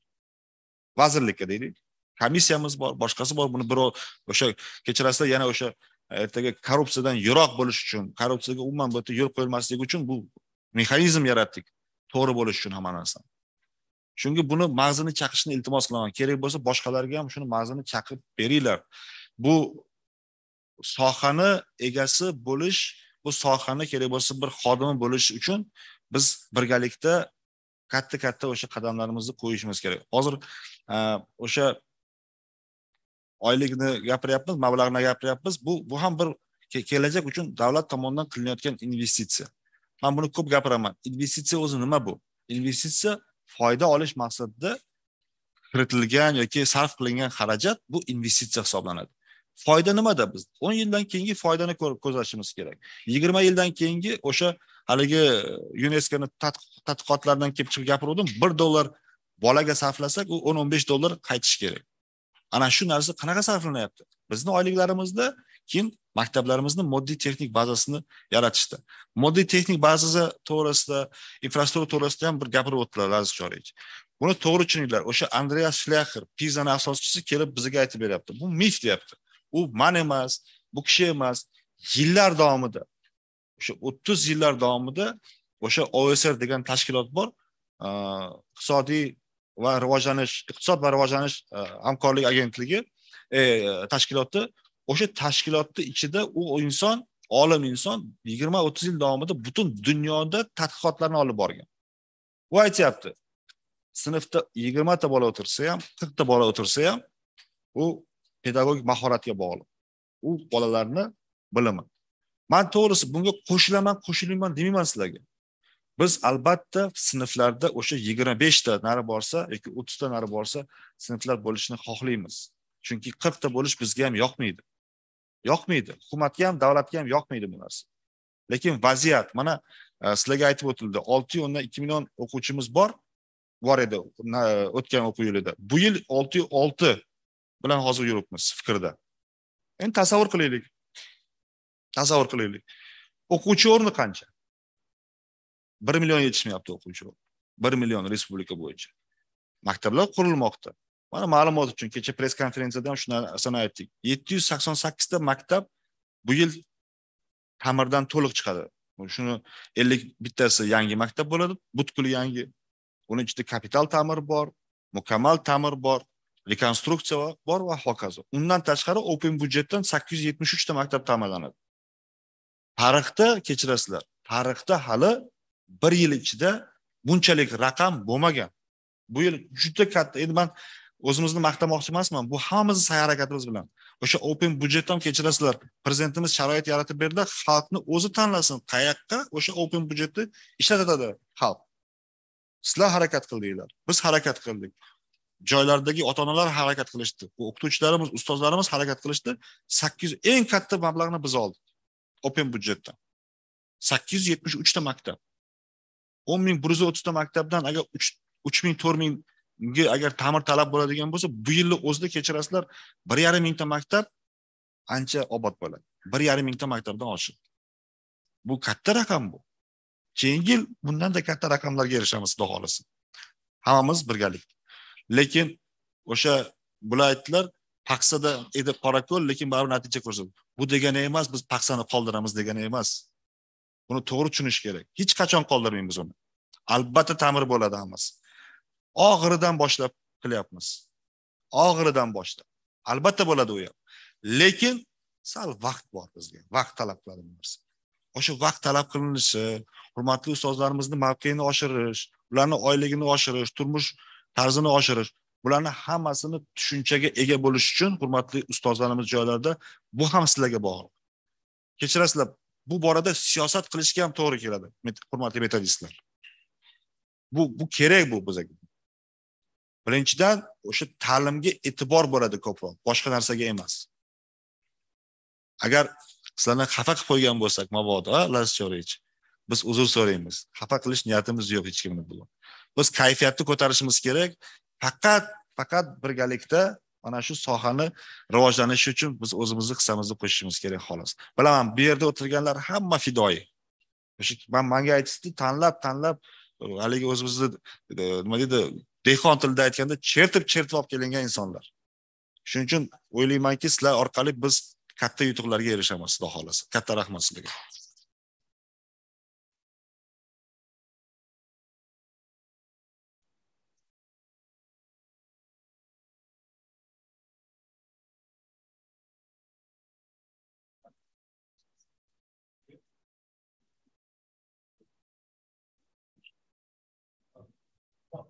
Hurmatli ishtirokchilar, hurmatli ekspertlarimizga va hurmatli vazirimiz Baxtiyor Odilovичga minnatdorchilik bildiramiz va barchangizni endi hozir tashkil etilgan kofe breakga taklif etamiz 15 daqiqa davomida. Undan keyin ikkinchi sessiyada bizni qiziqarli ma'ruzalar, xalqaro ekspertlar ishtirokidagi taqdimotlar kutib turibdi. Barchangizga yana bir bor ishtirok uchun minnatdorchilik bildiramiz. Rahmat.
Today.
Bir adam şu. Ha bu bir qarab turganmish olan shu.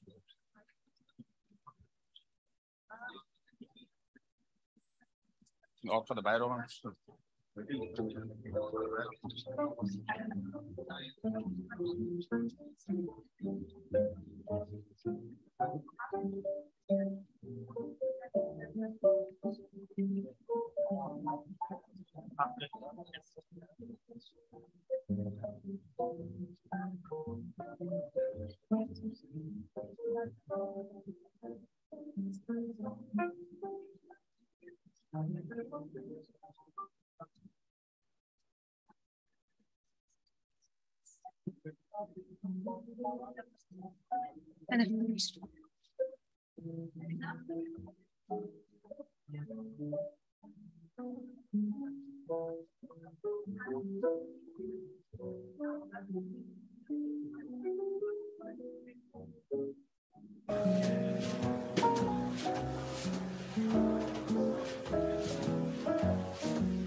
Who shows regional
I think it's very interesting about the initiatives in Uzbekistan.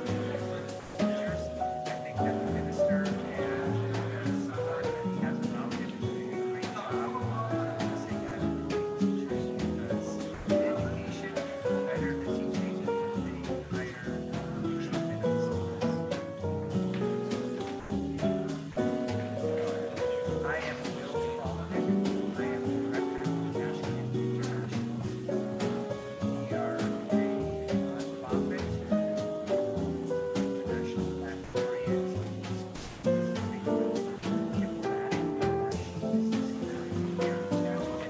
I'm originally from America. I've been living in Canada for years, and it's one thing I love. That's very happy to be and an honor to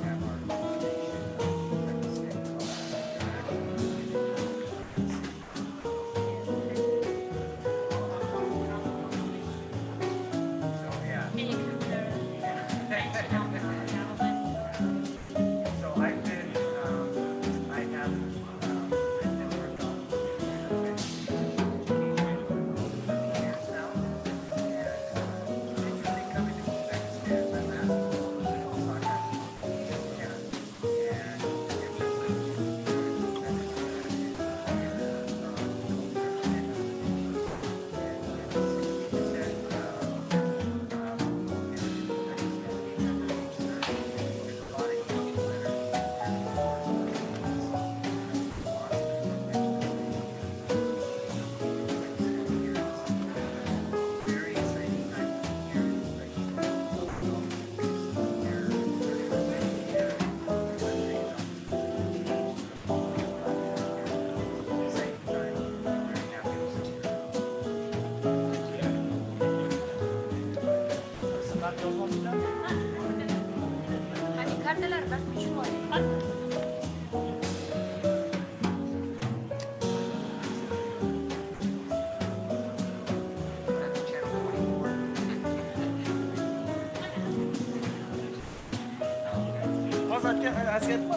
Kimden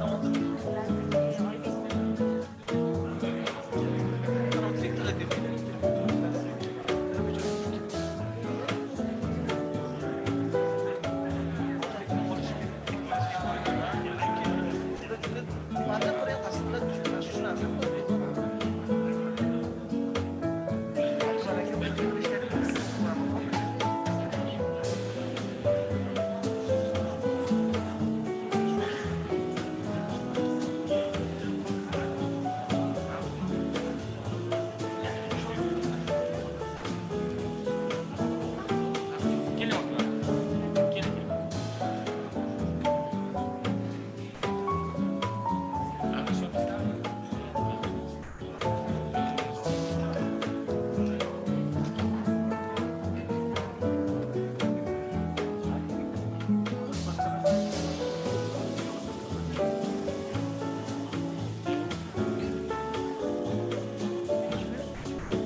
bo'layotgan va respublikamiz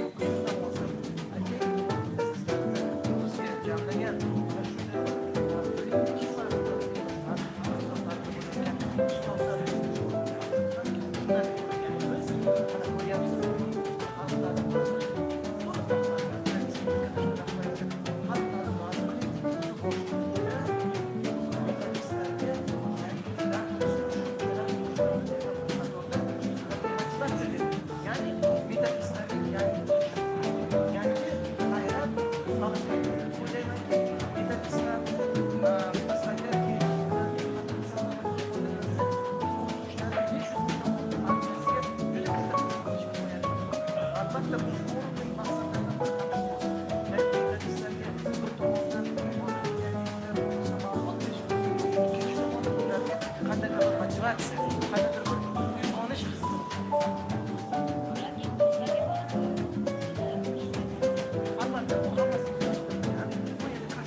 hurmatli ustozlar, iltimos qilamiz sizlardan naushniklarni olishlaringizni so'raymiz. Ba'zi bir nima deydi, ma'ruzalarga tushmay qolishlaringiz mumkin. Mana bu yerda mas'ullar naushniklarni tarqatishyapti. Iltimos. Bo'lim boshlig'lari nazorat qilinglar, iltimos.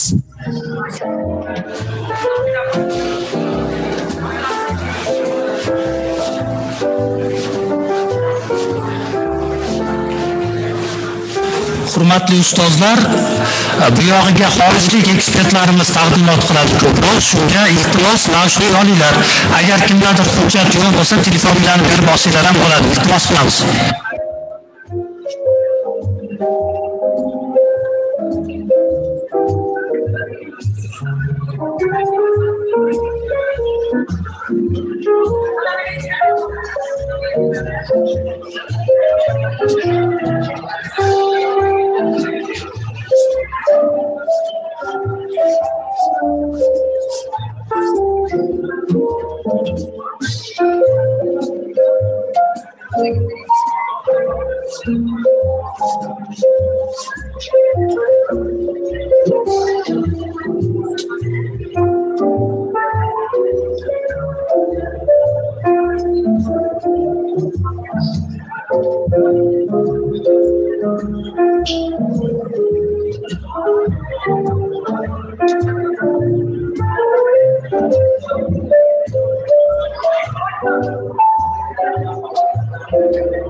Hurmatli forum ishtirokchilari, hamda viloyatdan kelgan mas'ullar, hamma o'zini komandasini yalpi yig'ilishni ikkinchi davomiga kirishini ta'minlashingizni so'raymiz.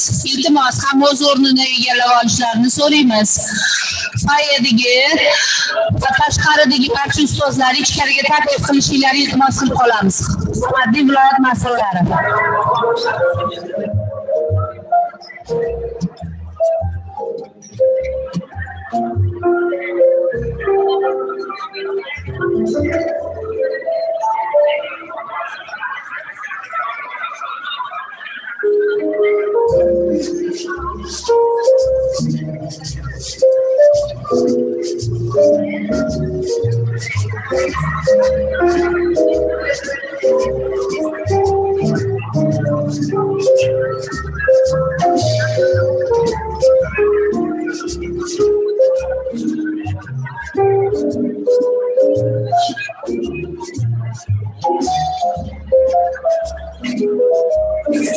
Hurmatli ustozlar, yig'ilishimizni, seminarimizni davom ettiramiz. Marhamat, tashqarida foyada turganlar hammasini ichkariga kirishini so'rab qolamiz.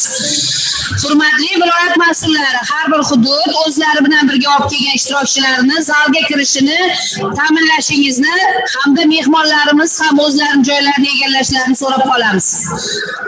Xalqaro ekspertlar ishtirokida ma'ruzalarimiz ikkinchi bosqichimizda bo'lganligi munosabati bilan vaqtimizni har bir minut hisobli. Iltimos ustozlar.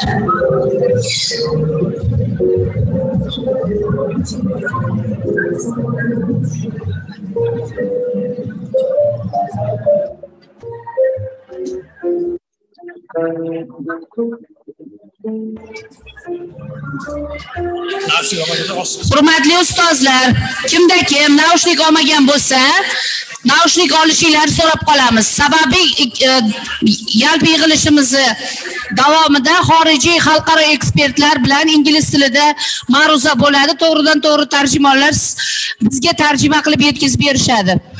Seminardan umuman forumga kelishdan maqsad mana shu yerdagi yangiliklar hammasini mazmun mohiyatini tushungan holda buni davomi sifatida har bir ishtirokchi o'zini hududiga borib o'zini yo'nalishida kontingentdagi o'qituvchi hamda metodistlarga yetkazish kerak bo'ladi. Shuning uchun har bir berilayotgan ma'lumotni e'tibor bilan tinglab, tushunib uning mazmun mohiyatiga biz slaydlar hamma tarqatma materiallarni beramiz. Siz foydalanishingiz kerak bo'ladi. Iltimos, kim naushnik olmagan bo'lsa, olishni so'rab qolinadi.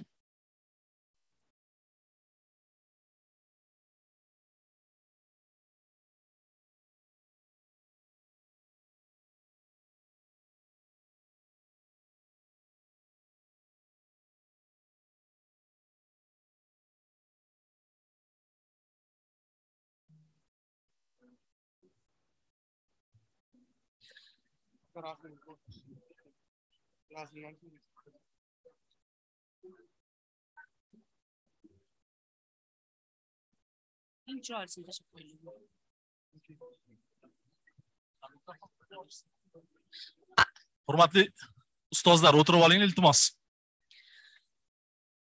Hurmatli forum ishtirokchilari, hammamiz o'zimiz joyimizni egallashimiz so'ralyapti.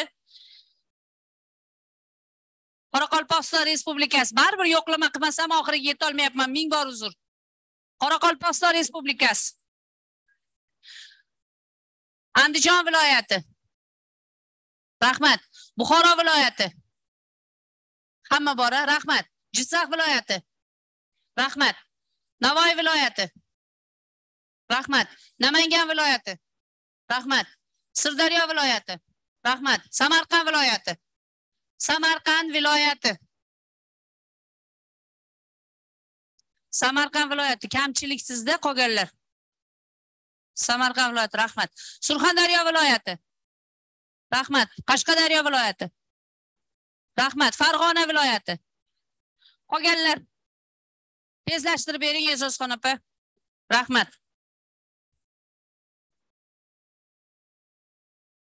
Toshkent viloyati.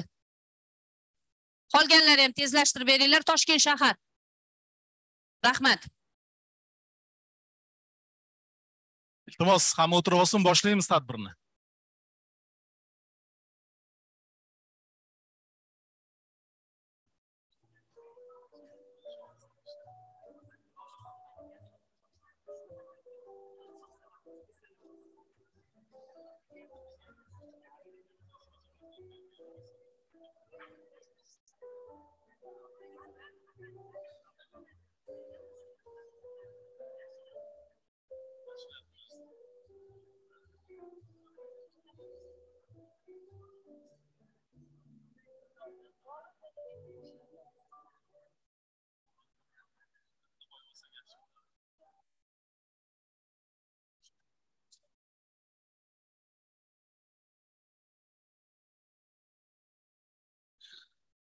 Araboy, sizdan iltimos, foyda turganlarni hammasini ichkariga kiritib beringlar.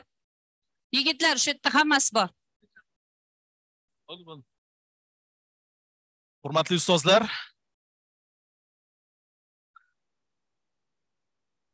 endi menimcha jimlikni saqlash bo'yicha so'rash ortiqcha bo'lsa kerak, iltimos. Forumda hamma ekspertlarni hurmat qilgan holda bir-birimizni hurmat qilib davom ettiraylik.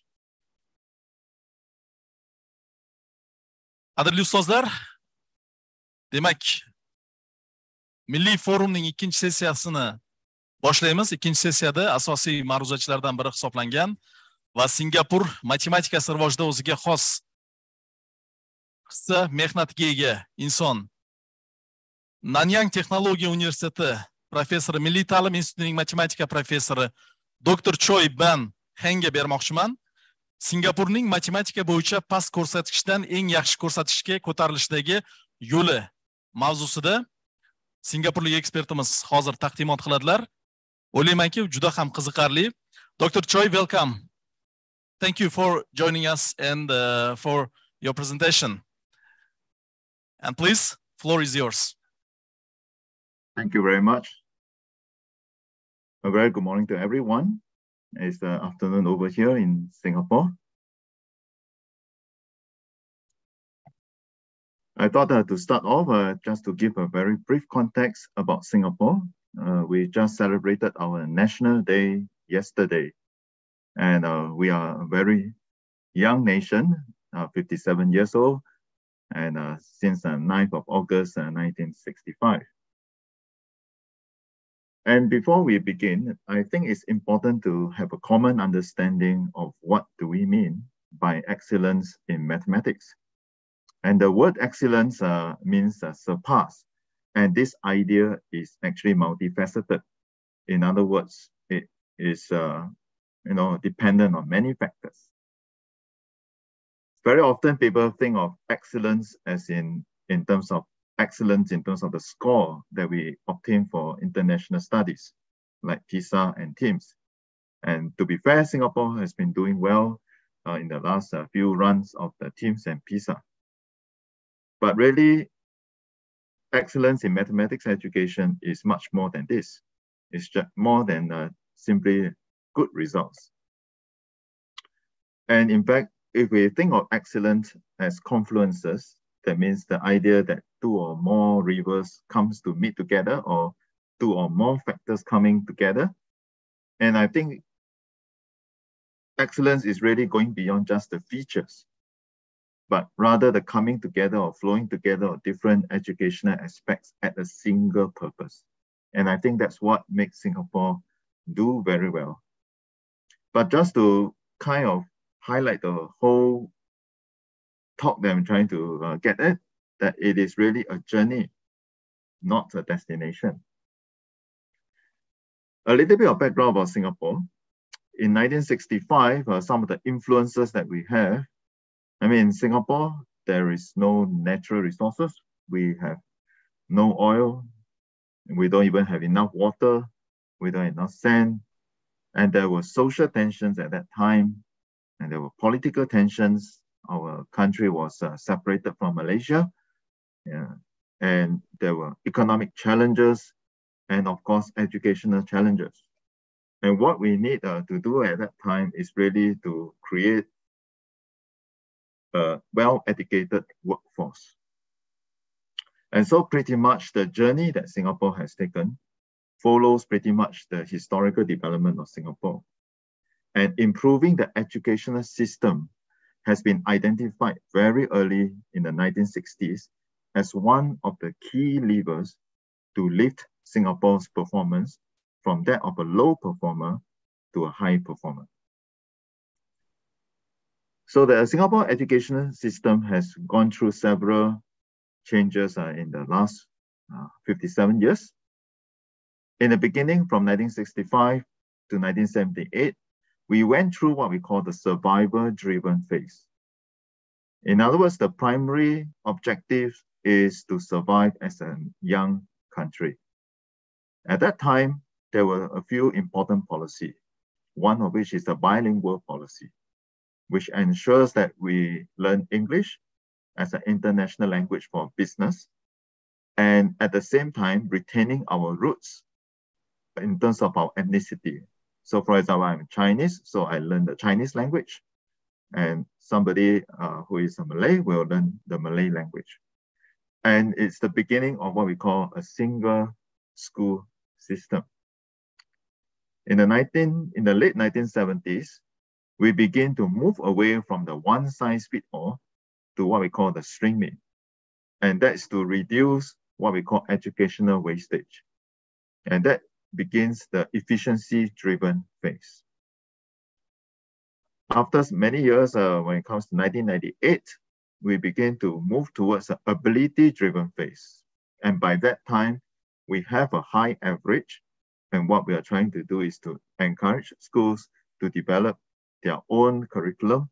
We started the idea of thinking schools, learning nation, and also this notion of teach less, learn more, focusing on how students can learn better through productive pedagogies. And then in the 2012 to present, we begin to move towards a values-driven phase, where we see every school a good school, not just in terms of results, but also in terms of how they stretch every pupil to achieve their full potential. It is against this background that the Singapore education system begin to grow from strength to strength. And it is also against this background that the performance of Singapore in international mathematics studies begin to improve. And we can attribute that to a stable but responsive educational policy. So the idea of moving towards excellence in the system is not just one single policy or one single initiative, but it is the directed flow of policies, initiatives, and practices towards the same goal. And that same goal is to create high quality learning experiences for our students.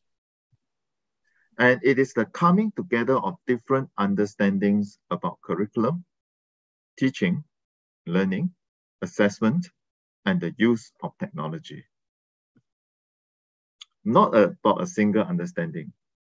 And later you'll see a little bit of what I mean by that. And so what we are trying to achieve is a balance point in which our different understandings are compatible. And so this entire system of educational policies, initiatives, and practices are in sync with the purpose. So the whole idea of excellence is not a destination. It is a journey. It's a journey that every stakeholders are taking, whether it is the government, the teachers, the principals, the professors in the universities, the teacher educators, the parents, and the students. Everybody is on this journey. And I think that's what makes Singapore successful. If we think about it from now, we zoom out and think about the confluences or coming together of the big things, we realize that it is really not about one size fits all. In fact, there are so many things that come together to make Singapore successful. One of which is societal expectations. I mean, I do not have time to go through every single one of them, but we have this inherent drive for excellence. We want to be good at what we are doing. And every child is expected to do his or her best. But on top of it, the quality of teachers in Singapore is very important. We have attracted very well qualified people to be teachers. In fact, teachers come from the top 20 to 30% of the nation's cohort. And it is a very attractive profession. Of course, we cannot underscore the importance of educational policies. What I wanted to kind of highlight here is also the idea that teachers are the policy makers. Very different from many countries, in Singapore, the people working at the Ministry of Education, most of them are teachers. They all started out as teachers, and some of them who have leadership qualities would then become officers in the Ministry of Education. And because they have experiences as teachers, the educational policies that were formulated really lies at the center of theory and practice. And the other aspect is this partnership between the Ministry of Education, the Academy of Singapore Teachers, as well as the university. Of course, what is quite famous all over the world is the Singapore Mathematics Curriculum Framework. And this framework is not in isolation with the whole educational landscape. It really is an articulation of how the different ideas that we have about teaching and learning come together. This framework guides us in the way we teach, in what we teach, and in how we teach. And of course, we also have good resources. For example, quality textbooks, like the one that we were involved in, good schools, and high quality curriculum materials. And this is a picture of our Singapore Mathematics Curriculum Framework since the 1990s. And it didn't go through much changes and only minor changes over the years. And I think that's what makes it work. Because this framework is stable, teachers have time to build up their competence over a long period of time. And you can see that these ideas are not new. The center of the curriculum is problem solving. And you need to develop skills, concepts, and at the same time, mathematical processes. Unlike many countries, we try to strike a balance between skills and processes. We want to strike a balance between procedural fluency and conceptual understanding. But more importantly, we want our students to have good attitudes, positive attitudes towards mathematics. We want our students to enjoy mathematics. We want our students to like learning mathematics. And one of the other aspect is we want our students to be able to monitor their own thinking and learning. As you can see, this framework remains pretty much the same, and it's only briefly revised in the last 2 years. And so here you can see the move towards proficiency, towards competencies. And underpinning the development of the framework is this some of the learning theories that we are interested in. And to be clear, learning involves both the head, the heart, and the hands. And really, what we are trying to do when we have learning theories is to hypothesize and describe how exactly learning takes place. So there are several key influences in Singapore with regards to teaching and learning. And Vygotsky theory of social constructivism is one of them. Jerome Bruner's idea of 3 modes of representation, meaning you have an active, which is the concrete experiences, the iconic, which is the pictorial representation, and the symbolic or the abstract representation of the concept. So a very common feature that you will see in Singapore schools is that teachers use different representations to explain the same concept. And that can also be seen in many of our textbooks. Likewise, another aspect of Bruner's theory is about the idea of spiral curriculum. In other words, the students get to revisit the topics as they move up the educational ladder. And also we have Dean's variability principles, which guide teachers in how we craft our explanation. And these ideas are not new. I mean, they are based on the NCTM or the National Council of Teachers of Mathematics ideas on emphasis on mathematical problem solving. And also SCAM's notion of instrumental and relational understanding. So what I'm trying to say here is we borrow good ideas from all over the world, but we make sense of them to make it work in Singapore. In other words, we can't just take ideas from one country and expect it to work in another.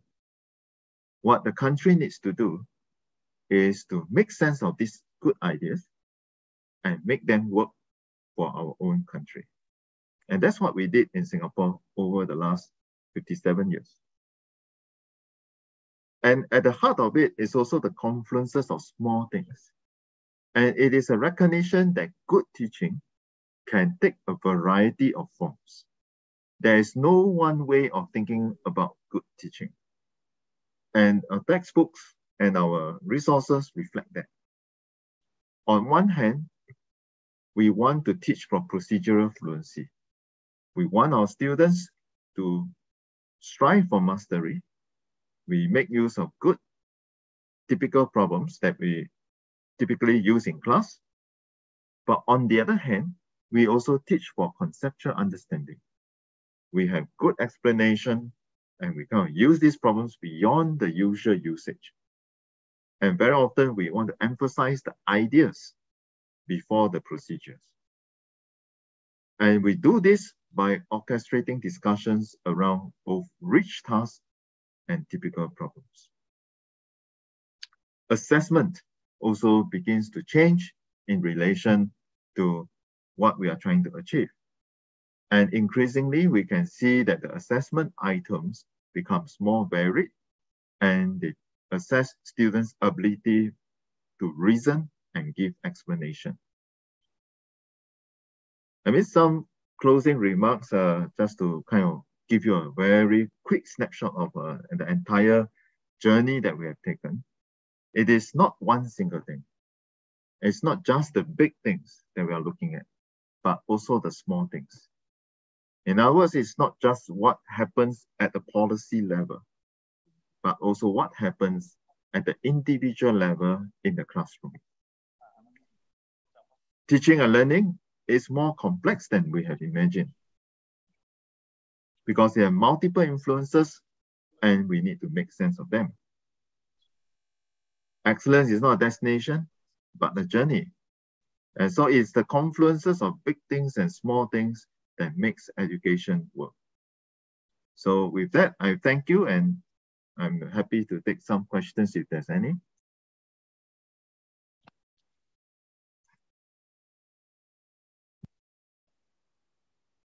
Thank you, Dr. Choi. Agar ma'ruza bo'yicha va mavzu bo'yicha Dr. Choyga savollaringiz bo'lsa, marhamat. Kimda savollar bor? Hozirgi mavzu yoki taqdimot bo'yicha Dr. Choi ma'lumot uchun aytishim kerak, Singapurdagi yetakchi matematika ekspertlardan biri hisoblanadilar va Think Mathematics seriyasidagi darsliklar muallifi sanaladilar. Agar metodistlarimizda marhamat savol bor ekan,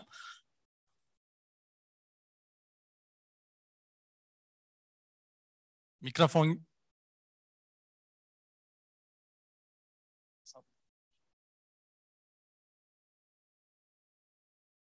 Thank you, Dr. Choi. There is a question from one of the participants.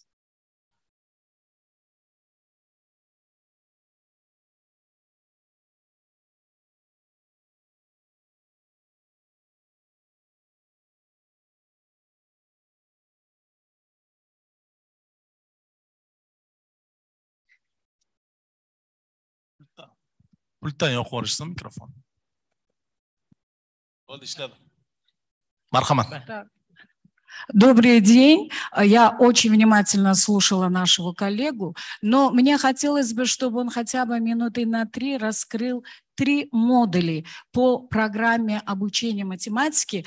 В слайде было показано. Это Жероми, если я правильно написала, Жероми, Виготский и Зотен Паул. Именно в чем заключается, наверное, как сказать, алмаз?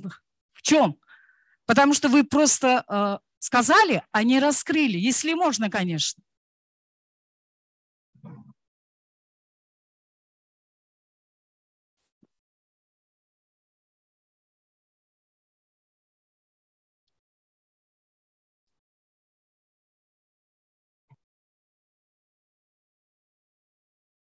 Dr. Choi, could you listen to translation? I couldn't hear the translation. Yeah. Okay. She's asking to give more comments on 3 models of teaching math. Theories. Okay. So I mentioned 3 of the theories there. One is Vygotsky, theory of social constructivism, which emphasized the idea of scaffolding, the idea of getting students to collaborate, because it emphasized the idea of students working with one another to construct knowledge. So those ideas of how students learn impact the way we think about teaching and learning. So if students learn better when they come together, then as teachers, we begin to provide opportunities for students to work together. Now, these ideas are not just on paper. These ideas are also being taught to our pre-service teachers when they are here with us for training. So there is a deliberate translation of some of these theories into practice. Besides that, textbooks like ours also kind of emphasize the idea of working together. We have questions or anchor tasks that allow the students to work individually and to work as a group before the whole class come together to discuss. So that's for perhaps ideas derived from Vygotsky theory of social constructivism. Now, if you think about Bruner's idea of multiple representations, then we are looking at the notion that in order to understand a concept, we need to have concrete experiences with the concept. We need to be able to see the concept in different forms. And that includes things like pictures and symbols. and more importantly, to make connections between them. And that's why in Singapore, you might have heard before, we have this famous approach called concrete pictorial abstract, or CPA for short. And that emphasizes the idea that when teachers teach something, we want to present the concept in action or in concrete materials, in pictures, and in abstract form, and to make the connections between them. And it is the connection between them that makes learning more memorable. When it comes to Dean's idea of variability principles, our teachers then become sensitive to the kind of examples that they give to the students. For example, when you think about the mathematical variability principle, we need to vary what is not necessary and keep in constant what is the focus of the concept so that students can get the idea. Now, all of these theories will take some time for us to discuss, but I think the main message that I'm trying to say here is this, that these theories guide us in the way we teach, guide us in the way we write the textbooks, and guide us in the way we think about teacher training. So there is a consistent flow of ideas from theory to practice. And then when we try it in the classroom, we know what works and what didn't. And then we kind of make some adjustment to our understanding of these theories. I hope that kind of answered the question.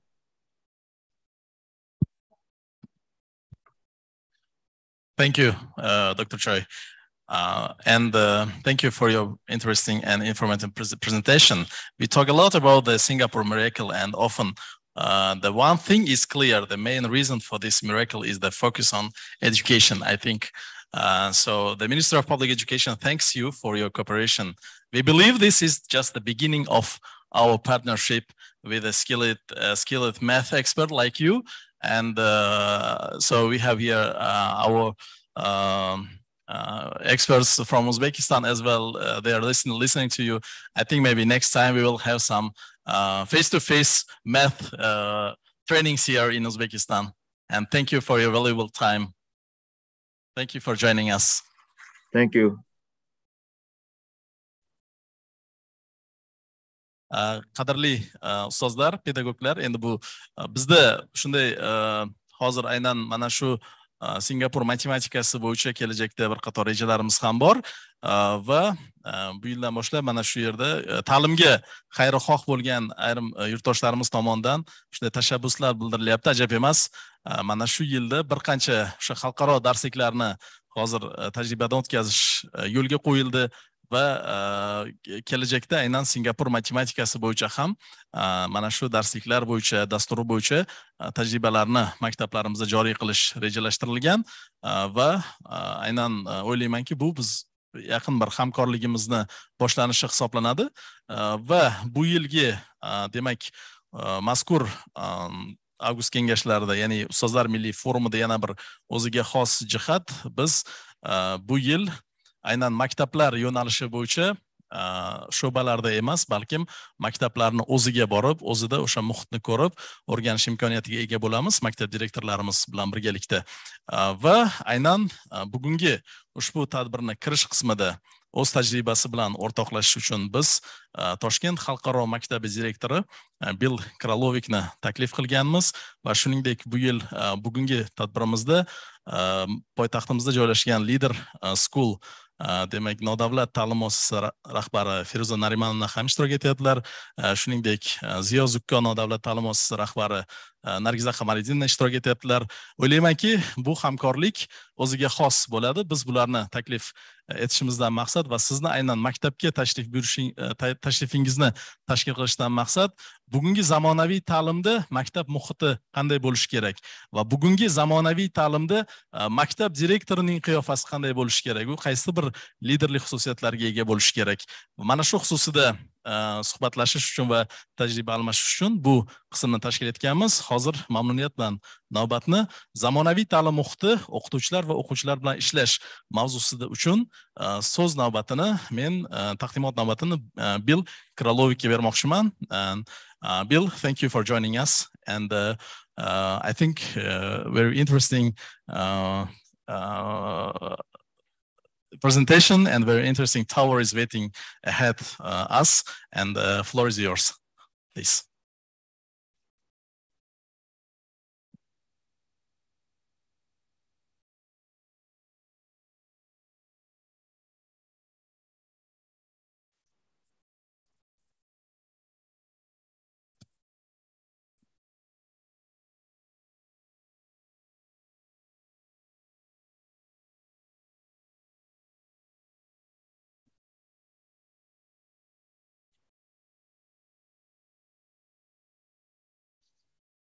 So I'm honored to be here today, and thank you for the invitation.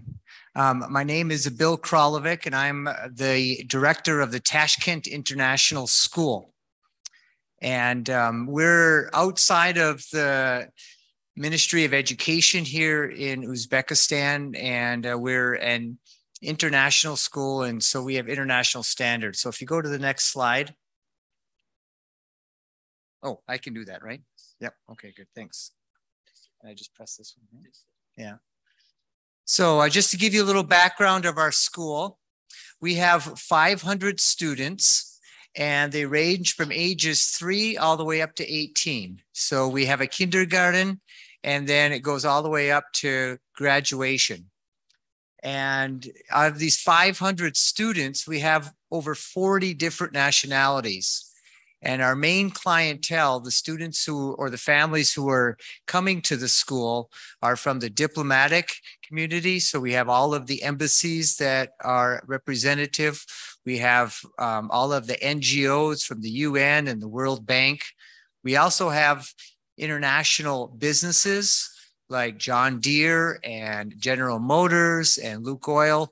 And so we really have a wide variety of cultures and expectations from parents about what school means and what teaching and learning is. We also have teachers, faculty from all over the world as well. In this year's new teachers that have come, we've hired 20 new teachers, and they come from 13 different countries. So from the United States, Australia, New Zealand, we have a Lithuanian, UK, Ireland, South Africa. So we have, it's a really rich, diverse environment. For those 500 students, we have 100 teachers and teacher assistants, and those include 70 foreign teachers. So we are blessed by having the resources to have small class sizes. We've been a school now for 28 years. And when we started, it was just a couple rooms, and now we have a beautiful large campus with 500 students.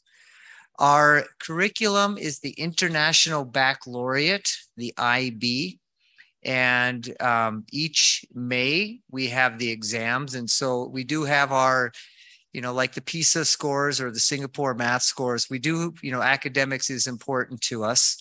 And we want to score the best that we possibly can on the IB exams each May.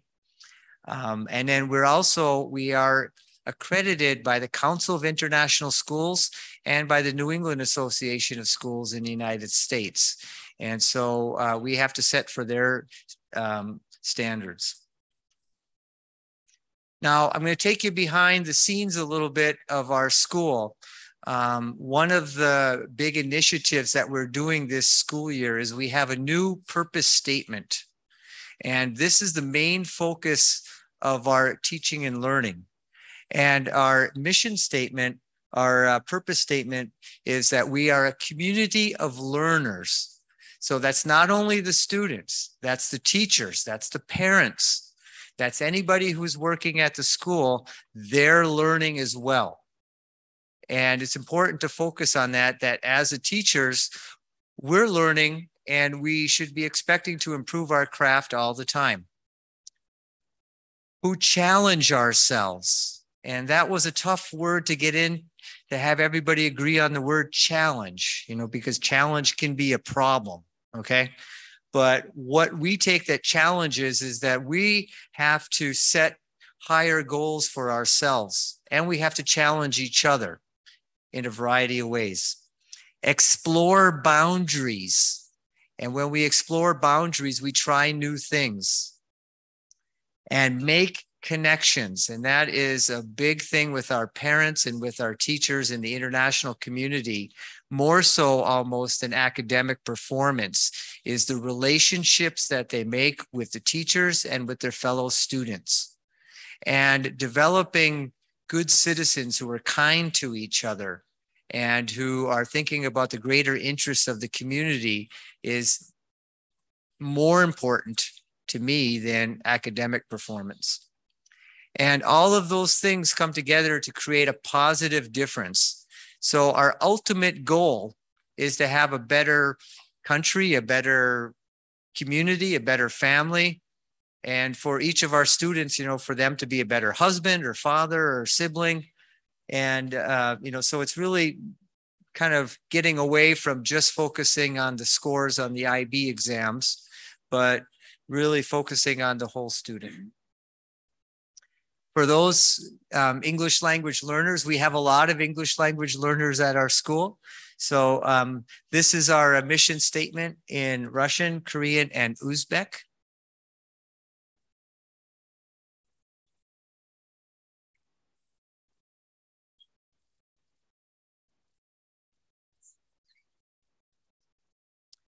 And just to make it simple and to get something that everybody in our community can rally around and keep in mind is our tagline: challenge, explore, connect.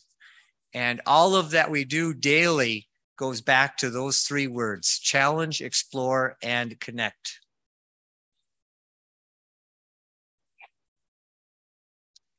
And the way that our school is structured, this is an interesting way of looking at how schools are structured. As you can see in the middle, I am the director, so I am in the center. I am responsible for every aspect of the school.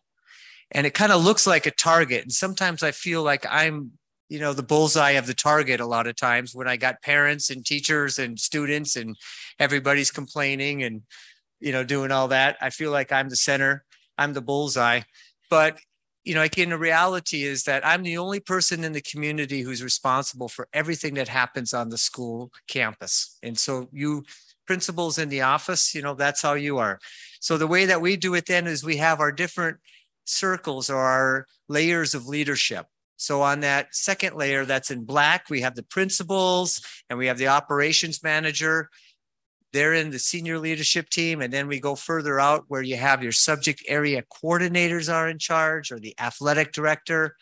And then you have the finances and all that. And then we have all of the subjects and everything that we do at the school. So in that blue circle on the outside, those are all of the functions of the school. And the bottom half of the circle, those are the people that don't teach, but they support the teachers and they support the students and they support the mission. On top is the educational part of the school that delivers the mission. And so we looked at all the things that we do at the school and how we have the personnel. And so we've realigned the school quite a bit this year to match what we need. TIS, this year is our new logo that we just came up with last year on the left, and it's an homage to the mosaics of Uzbekistan. We're very proud to be our host nation of Uzbekistan. We also have a lovely green campus that has a lot of blossoms in the spring, and so it's the flowers. And this is a photo that just shows that idea of we're all a community of learners. So in that photo, you see some students, you see some teachers, and you see some parents. And this was a athletics meet that we had down at the Paktakor Stadium last fall, you know, but we're all, you know, like we're all learning together. We're all challenging ourselves together. And I just wanted to share just a few photos because I think our school is probably unique here in Uzbekistan with some of the things that we do. And one of the big major focuses are those relationships between teachers and students. We want warm, friendly, close relationships with students and teachers. And then we always bring the parents in quite a bit because the parents are partners in learning. And the photo on the right was from our early learning center. And that's our music teacher for the youngsters. And we had a really nice time where the students, did a camp out and they were singing songs and that, and getting the parents involved. And so the students are there. One of these things, this idea about challenging ourselves, we're trying to develop as an outdoor education or become a green school. And Uzbekistan has beautiful deserts, mountains, and steppes, and we love getting outside. That's one of the best things that foreigners love about Uzbekistan is the outdoors here. And so we try to take our students out and we're teaching them outdoor skills. And through then the sports, that's our girls basketball team. We're really pushing females in sports. And so these are ways that we challenge ourselves. And this was the camping up at Chimgan last spring. I went on the trip. I think this is the grade 9 students from last year. And some of these students, it was the first time they ever slept in a tent. And so it was quite exciting. And we do a lot of that. We're also committed to the sustainability and the combating climate change. And so I think as educators, all of us every day should be talking about the impacts of climate change with our students. This was a cleanup that we did over at the Charvak Reservoir. And this idea of students working together. We want all of our community members to feel part of the experience. And so we do a lot of interactive activities. This was from our sports day. And this was our music teacher. And he's doing a tug of war with the students. I think the teacher won. He's much bigger than the student, but we had some fun there.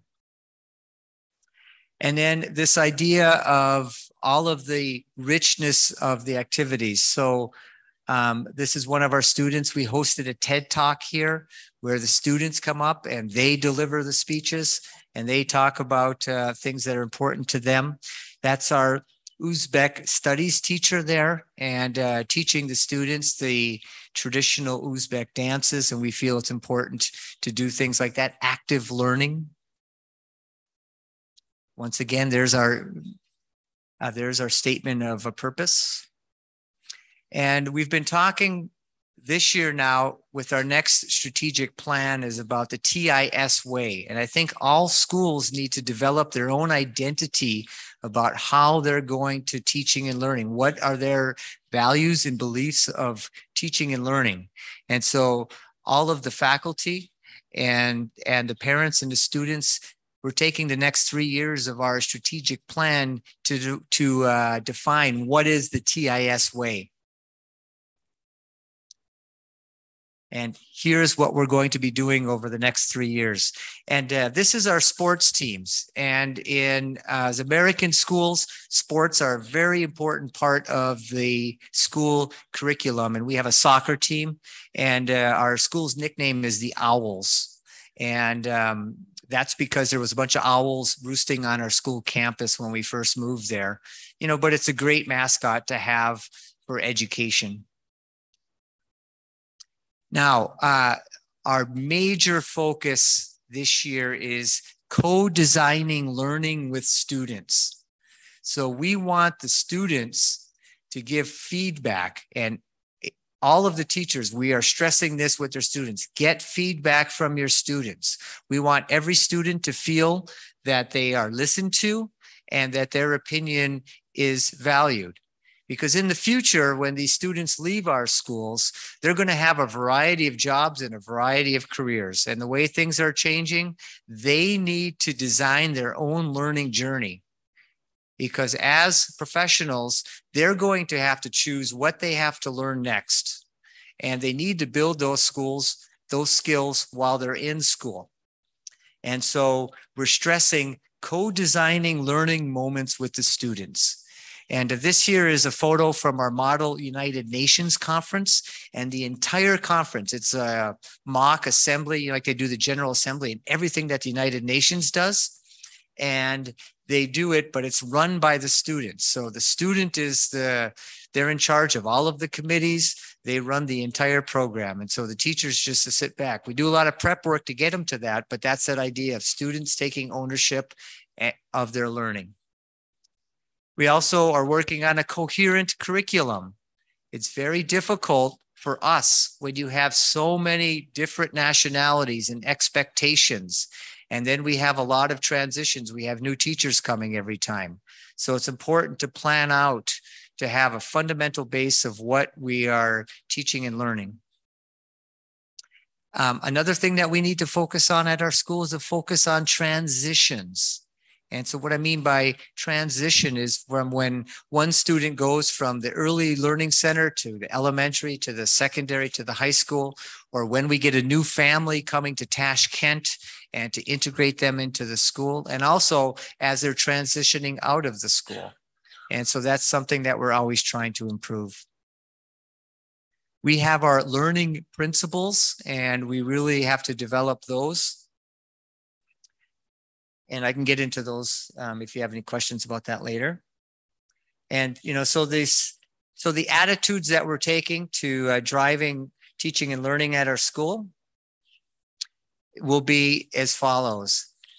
Connecting with others is in our DNA. So this idea of relationships, teachers working with teachers and connecting with other teachers, teachers connecting with the students, the school reaching out and connecting with the parents. That's the most important we feel for learning. Listening to our students, student agency, students directing their own learning. We also feel it's important to have community events. This year was the opening ceremony for a basketball tournament that we had. And we invited teams from all over Central Asia to come and compete in a basketball tournament. And so these big community events where we do sports and music and all sorts of things, very important. These are the rally points of the school. And this is what the kids remember when they leave. We're really also looking at reigniting community moments. After the pandemic, the past 3 years, you know, we were online for a while and we were trying to be cautious from each other, trying to keep our distances. But now that COVID, I think, is almost over, we're really being focused and being thoughtful on our community moments. So it's the parties, it's the ceremonies, it's the activities that we do, being thoughtful and going back to our mission. And we have to care for each other. That's that whole thing about relationships. And as the teachers, we need to stick together. This was a staff party, and, you know, like music and the beverages do help with connecting and building those relationships. Community is our superpower. So that was a photo of our faculty in 2019 before the pandemic hit. Thank you.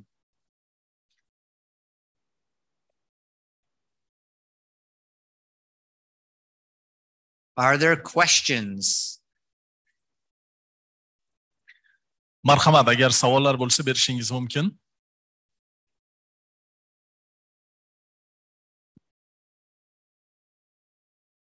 Agar bo'lmasa o'ylaymanki, Tashkent International School bo'ylab demak, sayohat davomida siz o'zingizga kerak bo'ladigan savollarga javob topish imkoniyatiga ega bo'lasiz. Savol yo'qmi hech kimda?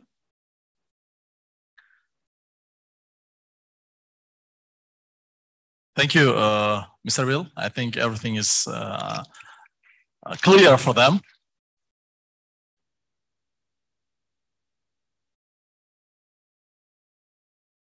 Qadrli do'stlar, demak, Yalpi majlisning ikkinchi sessiyasining navbatdagi chiqishi bu bevosita xalqaro tajribada xalqaro miqyosda faoliyat olib borayotgan o'zbekistonlik pedagog bilan bog'liq va bir muddat avval biz ijtimoiy tarmoqlarda, ommaviy axborot vositalarida Vyetnamda yil o'qituvchisi g'olibi bo'lgan o'zbekistonlik pedagog to'g'risida yangiliklarni o'qigan edik va biz Dostonbek Siddiqov yurtdoshimizni izladik va ularni ayni paytda O'zbekistonda ekanliklaridan foydalanib ustozlar milliy forumiga taklif qildik.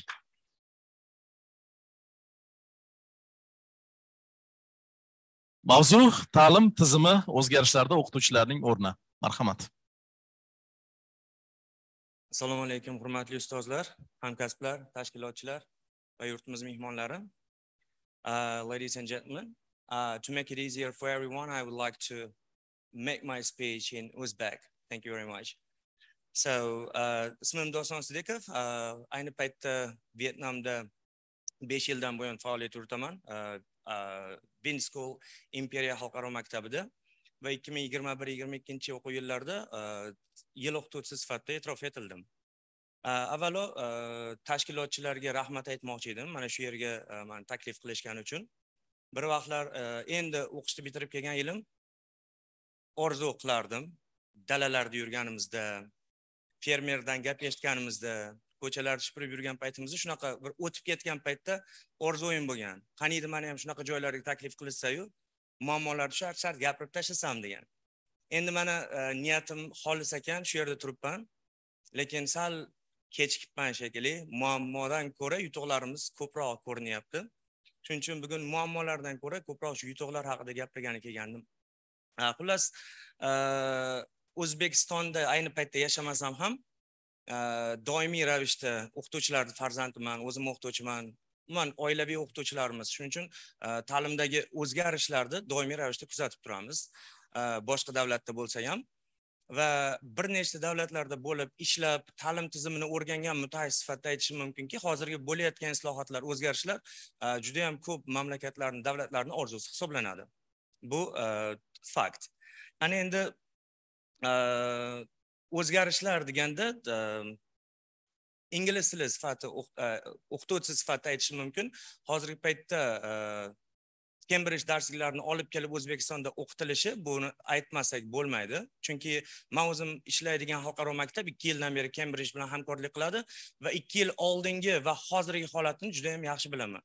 Agar biz o'sha Cambridgedan to'g'ri foydalana olsak, 2 yildan keyin O'zbekistonda holatini qay daraja bo'lishini aytib berishim mumkin hozir.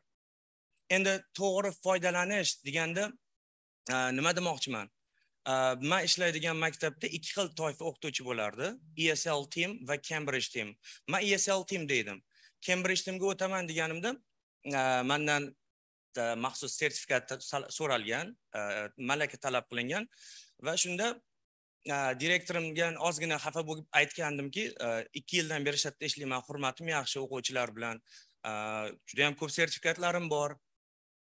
Umrimdan yarmini o'qishga sarflaganman. Yana qanaqa o'qish kerak deb xafa bo'lganimda direktorim aytgandiki, "Sen mana shu yerda seni nimang, xatoing, maqtanyapsan. Umringdan yarmini ko'p sarflagansan o'qishga, shunaqa bitta joyda to'xtab qolishga haqqing yo'q. Yurib ketasan, keyin o'sha dars beraman Cambridgedan." Xo'p, aynan shu Cambridge teamga o'tish uchun hozirda Nottingham universitetini Vietnamdagi filialida bor va PGCEI dasturi bor. Bizda ana shu o'qituvchilar yaxshi biladi. Mana shu 2 yillik dasturda hozir o'qishni boshladim. Aynan shu Cambridge teamga o'tish uchun. Endi hozirgi paytda trendda bo'lib qolgan mavzu bor, ya'ni ta'lim sifati. Ta'lim sifati haqida gapirishdan oldin ingliz tili o'qituvchilari, ayniqsa o'sha IELTS o'qitadigan o'qituvchilar yaxshi biladi. Bizda shunaqa savol bor IELTSda. Who should be more responsible for environmental problems, governments or individuals degan savol bor. Ya'ni ekologik muammolarga kim ko'proq mas'ul? Hukumatmi yoki fuqarolarmi, xalqmi? Shunda aksariyat o'quvchilarim shunday javob beradiki, agar ikkala tomon birday ishlamasa, umuman natija bo'lmaydi deb javob berishadi. Xuddi shunday endi ta'limda ham bizda xuddi shu narsa. Endi bizda 2 tomon emas, bizda 3-chi tomon ham bor. Ota-onalar ham birdek mas'ul bo'lish kerak ta'lim sifatini rivojlantirishda. Lekin hozirgi paytda menga shunaqa narsa tuyuladiki, hamma o'qituvchilar ham, qandaydir ota-onalar ham shu vazirlik keladida qandaydir mo'jiza qilib ta'lim sifatini ko'taradi. Lekin biz xohlaymizmi, xohlamaymizmi, to'g'ridan to'g'ri biz muomala qilamiz o'quvchilar bilan va ko'proq mas'uliyat o'qituvchilarda. Biz buni xohlaymizmi, xohlamaymizmi, bu bizda, asosiy gap bizda. Endi gapirib o'tdik oldinroq o'sha o'z ustida ishlash to'g'risida. Bizda shunaqa ishlaydigan maktabimda bir sistema bor, tizim bor, ya'ni feedback tizimi. Agar sizni o'quvchingiz, sinfingiz, kirayotgan sinfingiz siz haqingizda sal yomonroq ma'lumot beradigan bo'lsa, tezgina almashtirishadi. Siz o'sha sinfni qaytib ko'rmaysiz. Yoki sizni yaxshi sinf olishingiz yoki bo'lmasam ko'proq dars olishingiz o'quvchilardan keladigan feedbackka, ya'ni siz haqingizdagi ma'lumotlarga asoslangan holatda quriladi. Endi umid qilamanki, bizda ham mana shunaqa o'zbekchilik deymiz. O'zbekchilik shunaqa narsani tizimdan olib tashlab, ammamidi, xolamidi degan narsani olib tashlab, asosan bolalar bilan e'tibor qaratadigan bo'lsak, ko'proq natijaga erishsak kerak. Endi biz bilamiz, o'zim ishlab yurgan paytimda juda ham ko'p malakali o'qituvchilar bilan ishlash nasib qilgan. Lekin o'sha paytda ham bor edi, menimcha hozir ham bor. Bizda shunaqa bir qolipga tushib qolgan o'qituvchilar yo'q emas. Qandaydir bir umuman yangilik qilishni xohlamaydigan o'qituvchilarimiz bor, yo'q emas. Qandaydir pensiyalarni, nafaqa, yoshni kutib yashayotgan desak ham bo'ladi. Endi yangilik umuman ko'rmaymiz. Aytishadi, maqtanib qo'yishadi. Bu darslikni men yoddan bilaman. Darslik boshqa narsa. Haligi yangilik qilish boshqa narsa. Darslikni hozirgi bolalar darsliklarimizni yoddan bilishadi. Ularga darslik emas, yangi narsalar kerak. Bu narsa to'g'ri, hozir 21-asr texnologiya davrida yashayapmiz. Shunday narsa borki, o'zingizni qaysi darajada ko'ra olishingiz, o'zingizni o'rta daraja ko'rasizmi yo yuqori daraja ko'rasizmi? Siz o'zingizni o'rta darajada turib, o'quvchingizni sizdan tepaga chiqib ketib qolishini kutish bu fantastika bo'ladi. Pastdan turib bolani itarib ko'tarish o'rniga tepadan turib tortib olish osonroq deb o'ylayman. Shunga birinchi navbatda o'zimiz ustimizda ishlashimiz shart. Xo'p, tez orada O'zbekistonga qaytib, yana O'zbekiston o'qituvchilar jamoasiga qo'shilib, o'rgangan tajribalarimni Xudo xohlasa almashamiz, bo'lishamiz degan umiddaman va tez orada bugun ingliz tili o'qituvchilarimiz bilan shuba yig'ilishimiz bor. Bizga shunday mas'uliyat berishgan, trenerlik vazifasini. Qisqa muddat ichida ko'proq bir fikrlar almashishga harakat qilamiz. Yangi o'quv yili hammaga omadli kelsin. Sog' bo'linglar.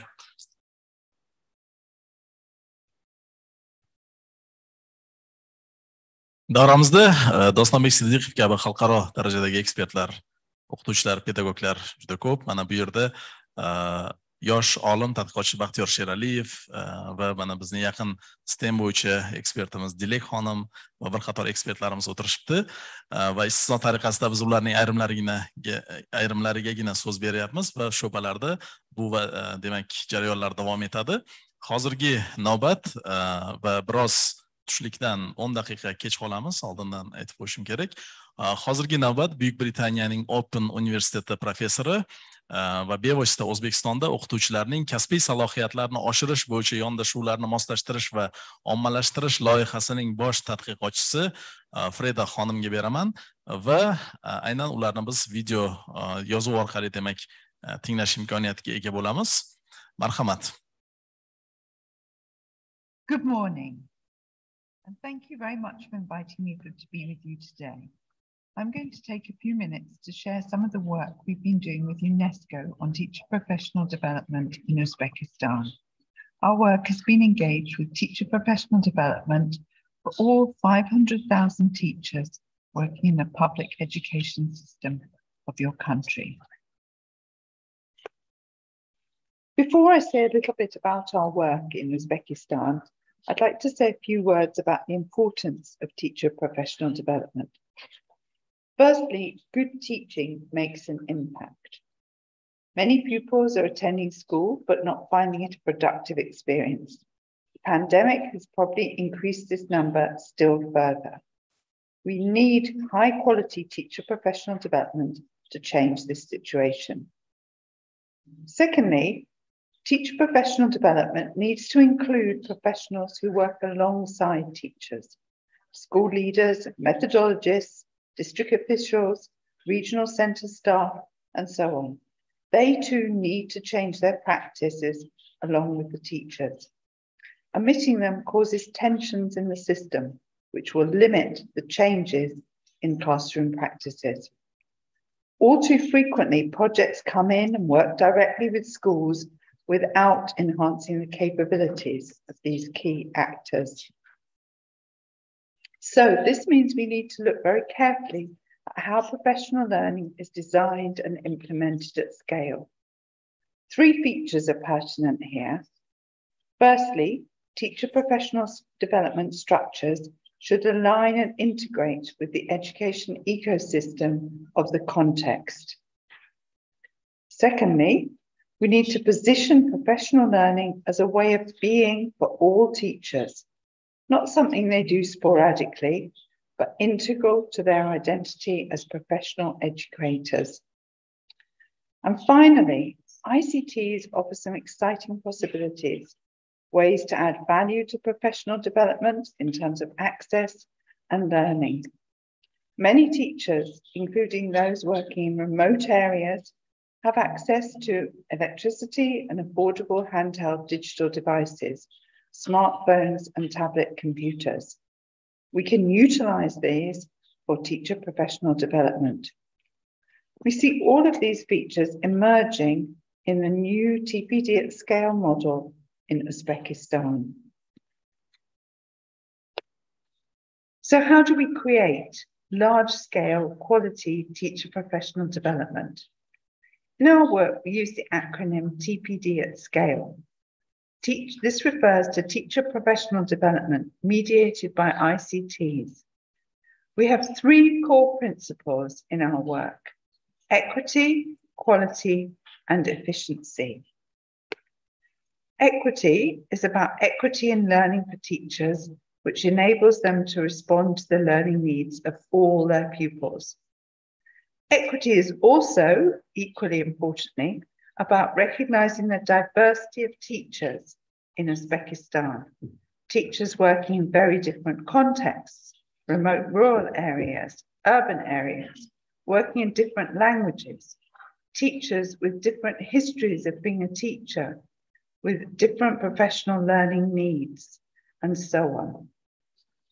Efficiency refers to the best possible use of resources which can ensure equity and quality. Quality is here about adhering to the characteristics of what we know about effective teacher professional development. And perhaps most important here is that teacher professional development should be active. Active learning engages teachers directly in designing and trying out teaching strategies in their classrooms with their students. It engages them in inquiry of their own classroom practice. It supports them to notice what their students are doing and to think about how they can engender better learning experiences for all their pupils. So what are these core components of the TPD at scale framework? What does it look like on the ground? Actually, it's really quite simple. There are 3 core elements. Firstly, as I've already discussed, teachers trying out new practices in their classroom. Secondly, teachers having time for focused collaboration and reflection with their peers. This can be in face-to-face meetings, in virtual spaces, on social media. It can be a mixture of different opportunities. But it's really important that teachers have time to exchange ideas, to develop theories of learning with their peers. And lastly, teachers need expert support from mentors, tutors, or perhaps here from you, the methodologists. To enable these 3 activities, we need to have resources, activities, prompts, assessments, etc. Teachers need new ideas and they need to be able to access them easily. So perhaps they might be accessing these through a learning management system, such as the Avloni platform, which has been developed here. Then how do we use ICTs? ICTs are used where appropriate. They're used to combine these core elements flexibly with local adaptations. And they're used to combine them so that we maximize equity and quality. So for example, in rural areas, teachers might have many of their materials in hard copy, but they might be meeting in real spaces with their peers. But perhaps their expert support is through a video link. In an urban area where there's much better connectivity, perhaps many of the resources will be accessed online, and there may be opportunities to engage with discussions and collaboration with peers from neighbouring schools through social media platforms. So in all of this work, methodologists are really important. So methodologists, you can support teachers in trying out new practices in their classrooms, giving them advice on how they might adapt activities to ensure more children are able to participate or to introduce new content ideas. But even more critically, methodologists are there to facilitate these focused collaborations, this dialogue with other teachers, with their peers. As I said, this might be in face-to-face spaces or virtual online spaces or a mixture of both. So what have we been doing around scaling the TPD at scale approach in Uzbekistan? So the work we're doing in Uzbekistan is research. It's implementation research, seeking to understand how and to what extent this approach can be used for TPD in Uzbekistan. It's about working in real world conditions rather than doing controlled experiments. It's about working with the people who are affected by the implementation. So it's about working with the teachers, with methodologists, with teacher educators at universities. It's about listening to their experiences and finding out what it is that they need from their professional development. Overall, what we're trying to do in this project is to build actionable evidence for countries, for key stakeholders within those countries to use to tackle critical education system challenges. This work is happening across several GPE countries. I'm focusing here on the work in Uzbekistan. Here in Uzbekistan, we're working with UNESCO researchers to explore how teachers are experiencing TPD. Teachers across multiple areas and geographies of Uzbekistan. And here I'm sharing with you the research questions that we're using. As you will see, they link very clearly to the EQE, equity, quality, efficiency triangle that underpins our work. One of the things to note here is that we're not treating teachers as a homogeneous group. We're looking at what works for different groups of teachers and how the use of the Avloni platform might be able to help everybody to move to the idea that TPD isn't something you do once a year or even once every few months, or isn't always something that you do by going out of school, but it's an integral part of what it means to be a professional educator. And it's something which happens within your own classroom, where you experiment and undertake inquiry to improve your practice.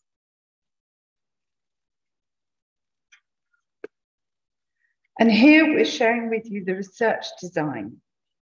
Overall, we're aiming to be talking to, listening to over 1,000 participants, most of them teachers, but also methodologists and school leaders, and a few other key stakeholders engaged in teacher professional development. So first of all, we've been asking teachers to complete a survey. to tell us about their recent experiences of professional learning. What did they enjoy? What did they find most helpful for their classrooms? Where was this TPD? Was it something they did online at home, at school with other teachers? Or did they go off to a regional centre? Or did they go somewhere else to do their TPD? Who supported them in this TPD? And what was the nature of that support? And how did they engage with their peers around this TPD?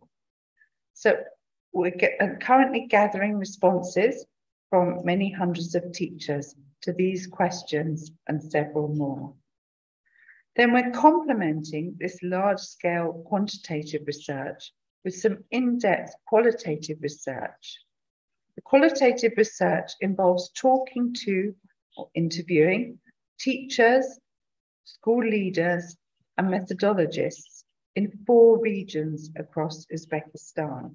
You can see the 4 regions here. And these 4 regions were chosen because they represent very different types of areas, characteristics across the country. We have an urban region, Tashkent. We have a very rural region, Navoy. We have regions where there are multiple different languages spoken in schools. We have regions where there are many more teachers. These regions were chosen in discussion with key stakeholders in Uzbekistan. And then within each of these regions, we chose a district to focus our research on. Districts were chosen randomly from those with over 10 schools. Sometimes we omitted some urban districts, for example, outside Tashkent, but on the whole, the districts were chosen completely randomly. And then within each district, we've chosen 6 schools, again, a random selection, to be visited. When the researchers visited the schools, they engaged in a focus group with teachers, they interviewed the school leader, and whilst they were in that district, they also interviewed 4 methodologists. So altogether, we've been visiting 24 schools across Uzbekistan for this research. And we're currently in the process of transcribing the data, cleaning it up, and analysing. But I'm delighted to be able to share with you here just a few of the emerging findings. So 3 key insights from the research so far in Uzbekistan. First of all, what we found it's really important to be designing at scale, to be thinking about how teacher professional development can be inclusive of all 500,000 teachers across the country. But it's also important to allow flexibility to adapt at local levels to be fully inclusive. So, for example, we have seen groups of teachers who are not really engaging with some of the TPD in Uzbekistan because it's not in a language in which they feel comfortable, or it's not in a language in which they're instructing pupils. We're also sometimes seeing a little bit of a dissonance of the online offerings with the local in-person offerings. So we would suggest that there needs to be more flexibility in the offerings to accommodate the diverse needs of the many teachers in different parts of Uzbekistan. Our second finding is that we need to use ICTs to enhance the teacher learning in ways that respond to teachers' current experiences, their contexts, and their professional learning needs. Many teachers are telling us that they find it difficult to do wholly online TPD because the connectivity isn't good enough, or maybe they don't feel very confident in their digital literacy skills. So we suggest here that it'd be important to have more hybrid sessions where the online resources, which cover a huge number of topics and offer teachers glimpses into new ways of doing things in their classroom, linking these online resources with more local practice-based sessions, and also including more opportunities more explicit guidance for teachers to undertake activities in their classroom.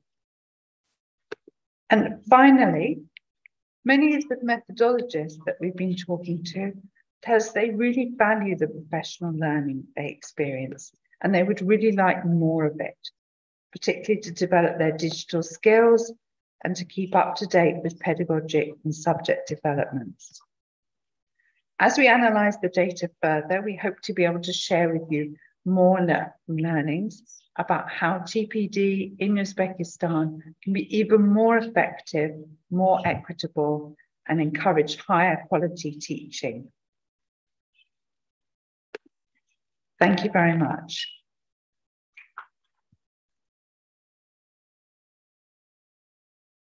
Frida xonimga minnatdorchilik bildiramiz va shuning bilan demak forumning birinchi asosiy qismi bo'lgan yalpi majlisni yakunlanishini e'lon qilaman. Va keyingi ikkita mavzu bo'yicha siz sho'balarda davom ettirasiz va Xorazm viloyatining aynan o'qituvchilar va o'quvchilar bilan o'qituvchilarning o'z ustlarida ishlash bo'yicha samaradorliklarni oshirish bo'yicha rejalari haqida biz ertangi ko'chiramiz. Shuningdek, yana bir bor Ustozlar milliy forumi tashkilotchilariga, UNESCO tashkilotiga minnatdorchilik bildiramiz va barcha ishtirokchilarga minnatdorchilik bildiramiz. Shuningdek, hozir bu yerda batafsil demak ma'lumot berishadi ham tashkiliy ishlar bo'yicha. Va shuningdek biz barcha ekspertlarimizga minnatdorchilik bildiramiz va yana bir bor aynan singapurlik ekspertimizni jalb qilishda bu yerda Sharofiddin aka, Lutfulla aka sizlarga alohida minnatdorchilik bildiramiz. Ta'limga xayrixoh bo'lgan, ta'limga befarq bo'lmagan insonlar borliklari bu juda ham yaxshi va shuningdek bu yerda mualliflarimiz, ekspertlarimiz, fanlar bo'yicha mutaxassislar bevosita darsliklarni yozishda qatnashgan aziz mualliflarimiz, tuzuvchilarimiz o'tirishibdi. Umid qilamanki, keyingi mana bugundan boshlab ertagacha davom etadigan ushbu o'quvlar har biringiz uchun juda ham qiziqarli va ta'lim uchun manfaatli bo'ladi. Barchangizga rahmat. Hurmatli ustozlar,